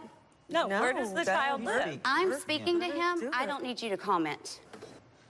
I'm a little confused why either or both of you seem to sit around waiting for him to decide what's going to happen in your life. Because he keeps the kids from me. And it's not that I let him. It's not that I let him. In all actuality, we both have said that to one another in the past. You say he holds the children hostage. Mm-hmm. You two are divorced. Mm-hmm. And in that divorce, was there a custody agreement reached? Yes, but that does not apply to our situation anymore. At the time, they only had Seth, I believe. No, the last custody agreement that we have states that which we don't even live in that house anymore, that the kids would stay in the home at all times, and that I would be with them for 1 week, and he would be with them for 1 week. Okay. And you don't have any custody understanding now? No. Why? Because, I mean, I don't have the money to keep paying lawyers to go to a court. I'm having to pay for everything. He can get sports cars, but last week I had to spend money getting the school clothes. You doing and paying and for school what? shoes. Them kids been living with me for 6 months, and I ain't got a penny of child support. I ain't got a dollar. I will never pay you child support. I'm not your wife. Are you supposed to pay me child support? So why your daughter? You're not Why supposed is to your pay me daughter nothing. not paying him child support when he has been raising those children for 7 years? I don't think it's none of your damn business. You don't think it's none of my damn business whenever I'm in the house taking care of them? You don't even need to be there. Really? I don't need to They be need there. a mother because they never had But one. wait a minute. Just They're like she never had one. They're living You. in his house, but you're raising them? I didn't say I was raising them. I'm You just said that. help raising them. Oh, now you're helping? Oh, you know, when you help. Oh, no, I'll have her. I'm going to take her on a little vacation for a couple days. Do they call? Does she text? Does she check on those children? Let me tell you something, Go little ahead, lady. Sheila. Go ahead, Let me Sheila. tell you, well, just shut up and I will. Shut your mouth and Don't you talk not to me like speak that. that way. You won't speak to me that way. I'm 60 years old and I'm a grown adult. You're a grown adult. Act like one. Okay, Act like he one. told me I could take my grandchildren. I'm talking. You told her to hush, so now you let me talk, lady. Meaning, stop lying. Shut up and listen to me. Excuse me? They're my grandchildren. They're my grandchildren. I asked to take them on one trip this summer. So did I get to take them? No, but he told me I could. Which was true, and I registered for school. Well, good for you. I'm glad you're Okay, such a time out, good person. Time out. I'm curious. Okay. Knowing what you know, and knowing that you're kind of a spare, Brittany, why is that okay with you? Well, the statement that you made is not true. I just repeated what he said. Did you tell us that you don't love Brittany? I'm not in love with Brittany. Did you tell us that she kind of wormed her way into your house? There has been times that I have felt as if she doesn't want to leave. You understand what he's telling us? I'm just telling you so you know. He's telling us he's not in love with you. He's not over her, that you have wormed your way into the house, and so he's just letting you take care of the house and the kids, but that he has no intention of ever marrying you. Or being Say it like that either. I didn't say that I have no intention of ever marrying her. Actually, you did. Did I? Yes, you did. Mind you, the text messages, the nude photos, even when she was with her previous boyfriend. Do you want me to show you the nude photos he sent me? I'm not going to deny that I haven't reached deny out to you. Bet you didn't know about But that. you know what? I never sent trash like that to him once in my life. Care? And if that's all you've got to show is your boobs and I this don't kind of care. crap to try to wiggle him back in, No. I'm sorry. That's just low and trash. Okay, I'm sure there's plenty of husband and wives that... Guys, you're getting off point You here. have not been married for 10 years. You're You getting can off call me point here. whatever you want, but Stop. You're getting off point here, and that's why you never get anything resolved. Exactly. I'm trying to ask you, so I understand, what you're willing to settle for. What do you think that is? Apparently, you're willing to settle for being on standby. No, not anymore. He knows that I'm not playing this game anymore. My team put together a timeline to show all the back and forth between the two Britneys. We'll take a look at that when we come back.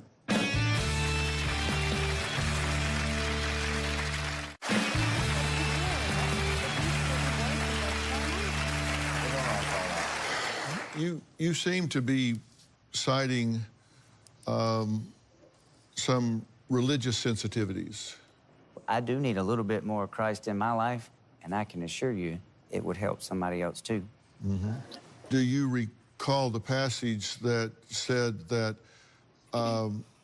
you are to love your wife as Christ loved the church? Yes, and to treat him like a queen, and she should treat her husband like a king. And right? when you take the children, a child away for 17 days, or the children, and you don't give information about that and create issues, do you feel like that's reasonable co-parenting? Is that honoring their mother?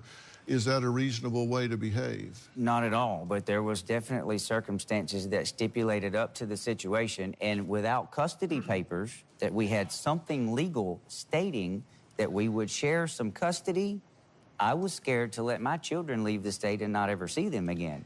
When we look at what the kids are through, I said we put together a timeline here. When we look at what the kids have been through, you know, there's two versions of this. According to Britney, is above the timeline, and according to Britney, the ex-wife, below the timeline. But in July of 18, you say you were living with Jeremy, and he suggests that you start looking for a place and you can work on the relationship. Mm-hmm. In August, you're living with Jeremy, and Britney, you say you start seeing Jeremy because he says he's cut ties with his ex-wife. But yet there seems to be some overlap here. And then at the end of September, Jeremy changes locks, kicks you out, finds out that he's cheating, has a second phone number, moves in temporarily with your mother, and then the second week of October, Jeremy says he wants to get back with Britney, his ex-wife. He tells you that. Yes. Okay.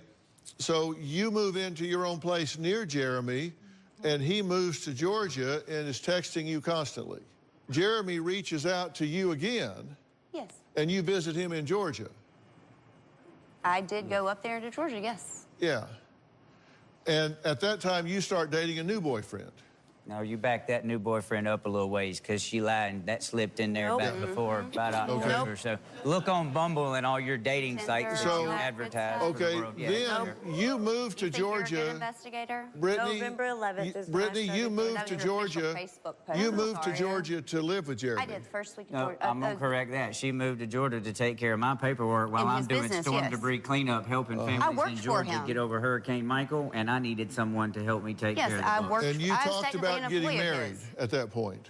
No, we were not talking about getting married. She was putting on Pinterest wedding dresses and wedding rings about her getting married.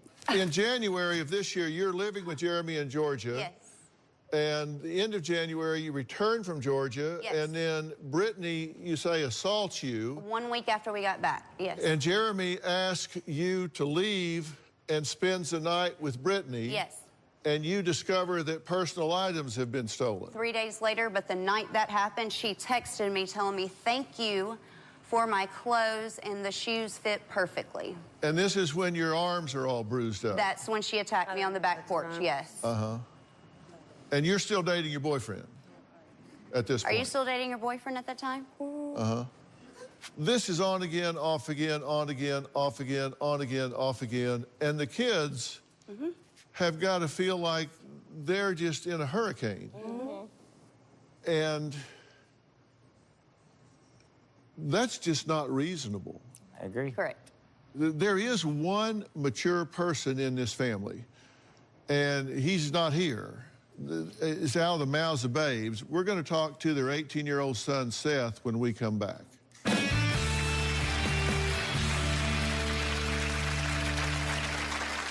My mom and dad are toxic. They fought most every night. I had to be the protector for my sisters.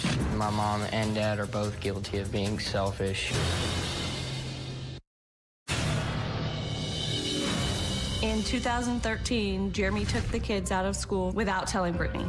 For 17 days, I didn't know where my kids were, and no one was answering my calls. The truancy officer contacted him and told them if he did not have them in school, that they were going to be coming and arresting him. She had been threatening to take all 3 of our children and move out of state. At that time, there were no custody papers, so she can take off and run, and there's nothing I can do. Or I can hold them technically. Legally, you can't kidnap your own kids. Seth says his parents, Jeremy and Brittany, have a lot of bad blood between them based on their history of cheating on each other. Right now, my family's situation is really messed up. My mom and dad are toxic and lie to each other all the time. I do not want my mom and dad to be together. They fought most every night. I had to be the protector for my sisters. I tried to shield them as much as I could. My mom and dad don't want to see each other succeed in anything. They both try and make it harder on each other. How do I make it harder on your dad? Because I can name many things that he does to make it harder for me. My mom and dad are both guilty of being selfish and putting their wants, needs over the family. I've been back at my mom's house for about a month now. I would like to go back to my dad's, but I would feel like I'd be hurting my mom if I left. This has put me in a position of pain, hurt, and confusion. My dad doesn't know how to be happy with my mom, and my dad doesn't know how to love B2. What hurts me is that B2 does everything that my dad could ever imagine needing. I hope my parents can be more adult about their relationship and learn how to put their kids over themselves. The first part with knowing you have a problem is admitting it, and that's their problem. They won't admit that it's themselves doing this to everyone. Well, Seth, thank you for being here. I'm sorry that you need to be. Mm-hmm. You've got 2 younger siblings. Yes, sir. 11 and 9. Yes, sir. And you're concerned about their experience in all this, right? I tried to do what I could, but, you know, I was young and experiencing them fight all the time. I would just do what I could to keep my sisters away. What do you hope happens? I hope that they both learn how to be better at communicating together and not trying to make it hard for each other, whether they see that they do or not, because, you know, if they wanted to be together, then they should. If they don't, they need to leave it alone. And, you know, they're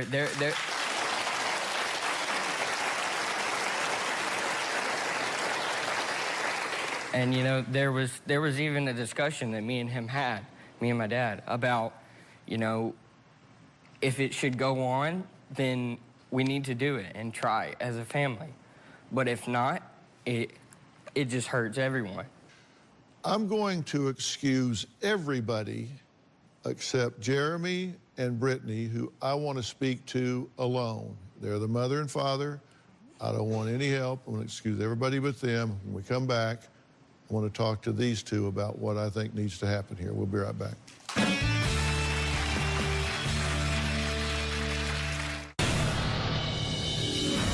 I really do hope me and Brittany can figure out some sort of co-parenting situation.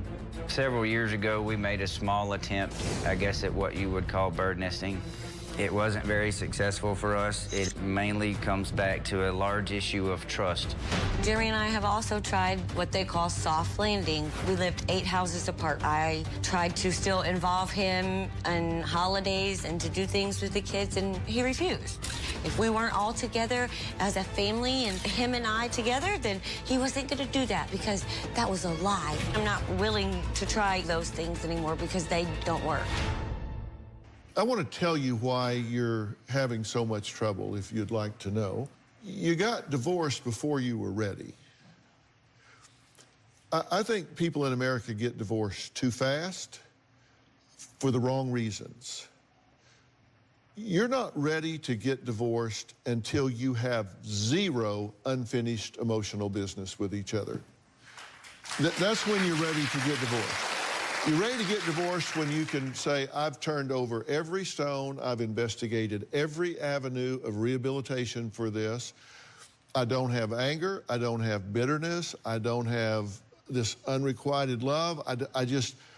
I'm like neutral. And y'all never got there. You two need to decide, whatever we do, we're going to do it separately and privately. Keep that compartmentalized from your children. Mm-hmm. I agree. Our children deserve a hero in this situation to come in. And what I want is for you guys to leave here, go home, and those two children, the 11-year-old, 9-year-old, look at each other and say, something happened. Because all of a sudden, they seem calm. And it seems to be all about us instead of all about them. I want to ask a question. Please. Can you please teach me how to do that? Oh, hell because yeah. That's why I'm here. You want your children to be able to walk into a room and come over and sit in your lap and not feel that they're betraying you. Absolutely. You want them to come over and give you a big hug and say, hey, and feel like they're not betraying you. And you've got to resolve that you will never speak ill of their father, that you will never speak ill of their mother. Once that happens, there will be a hush fall over this family, and you'll be able for those kids to say, all of a sudden, we're the most important people in this family. And I've told our children that. I've even about his girlfriend, I've told them, you have no reason not to like her. I don't want you to do that. Is that before or after you beat her up? After. We'll be right back.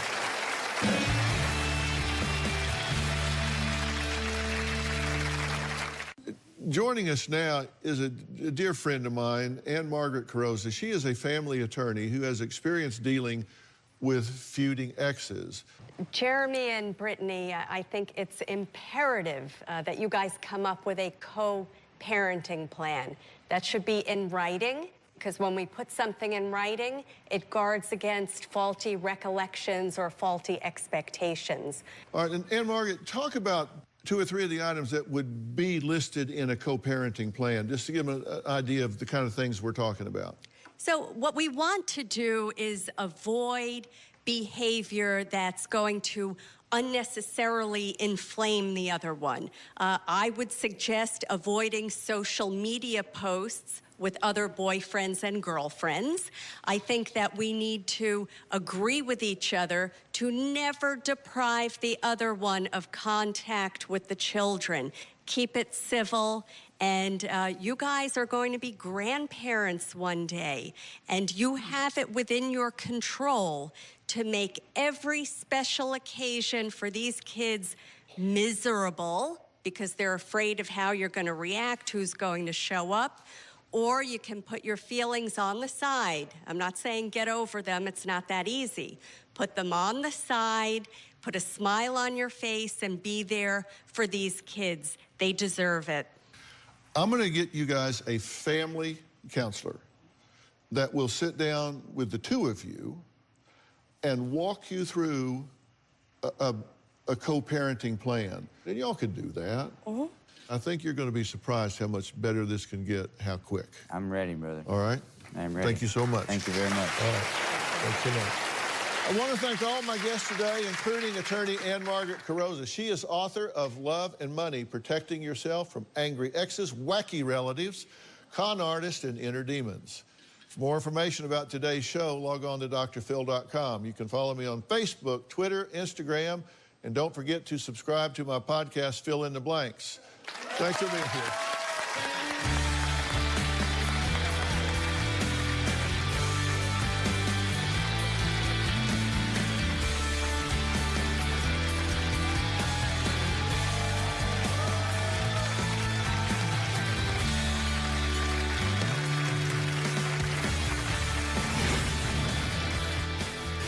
I know that Brittany was lying in several things, such as when she said, I haven't seen Jeremy in a couple months. Yes, ma'am, you have. I feel like she's one-upped me since it has been made. As Phil put it, I'm the spare. And didn't feel like there was any reason for her to be here. It's not about her. It was about the kids. Everything that Dr. Phil or anybody said to her, she already knows those things. She doesn't care. She's that desperate that she'll put up with it because he's the love of her life. He walks all over her and she believes she's about as smart as a box of rocks.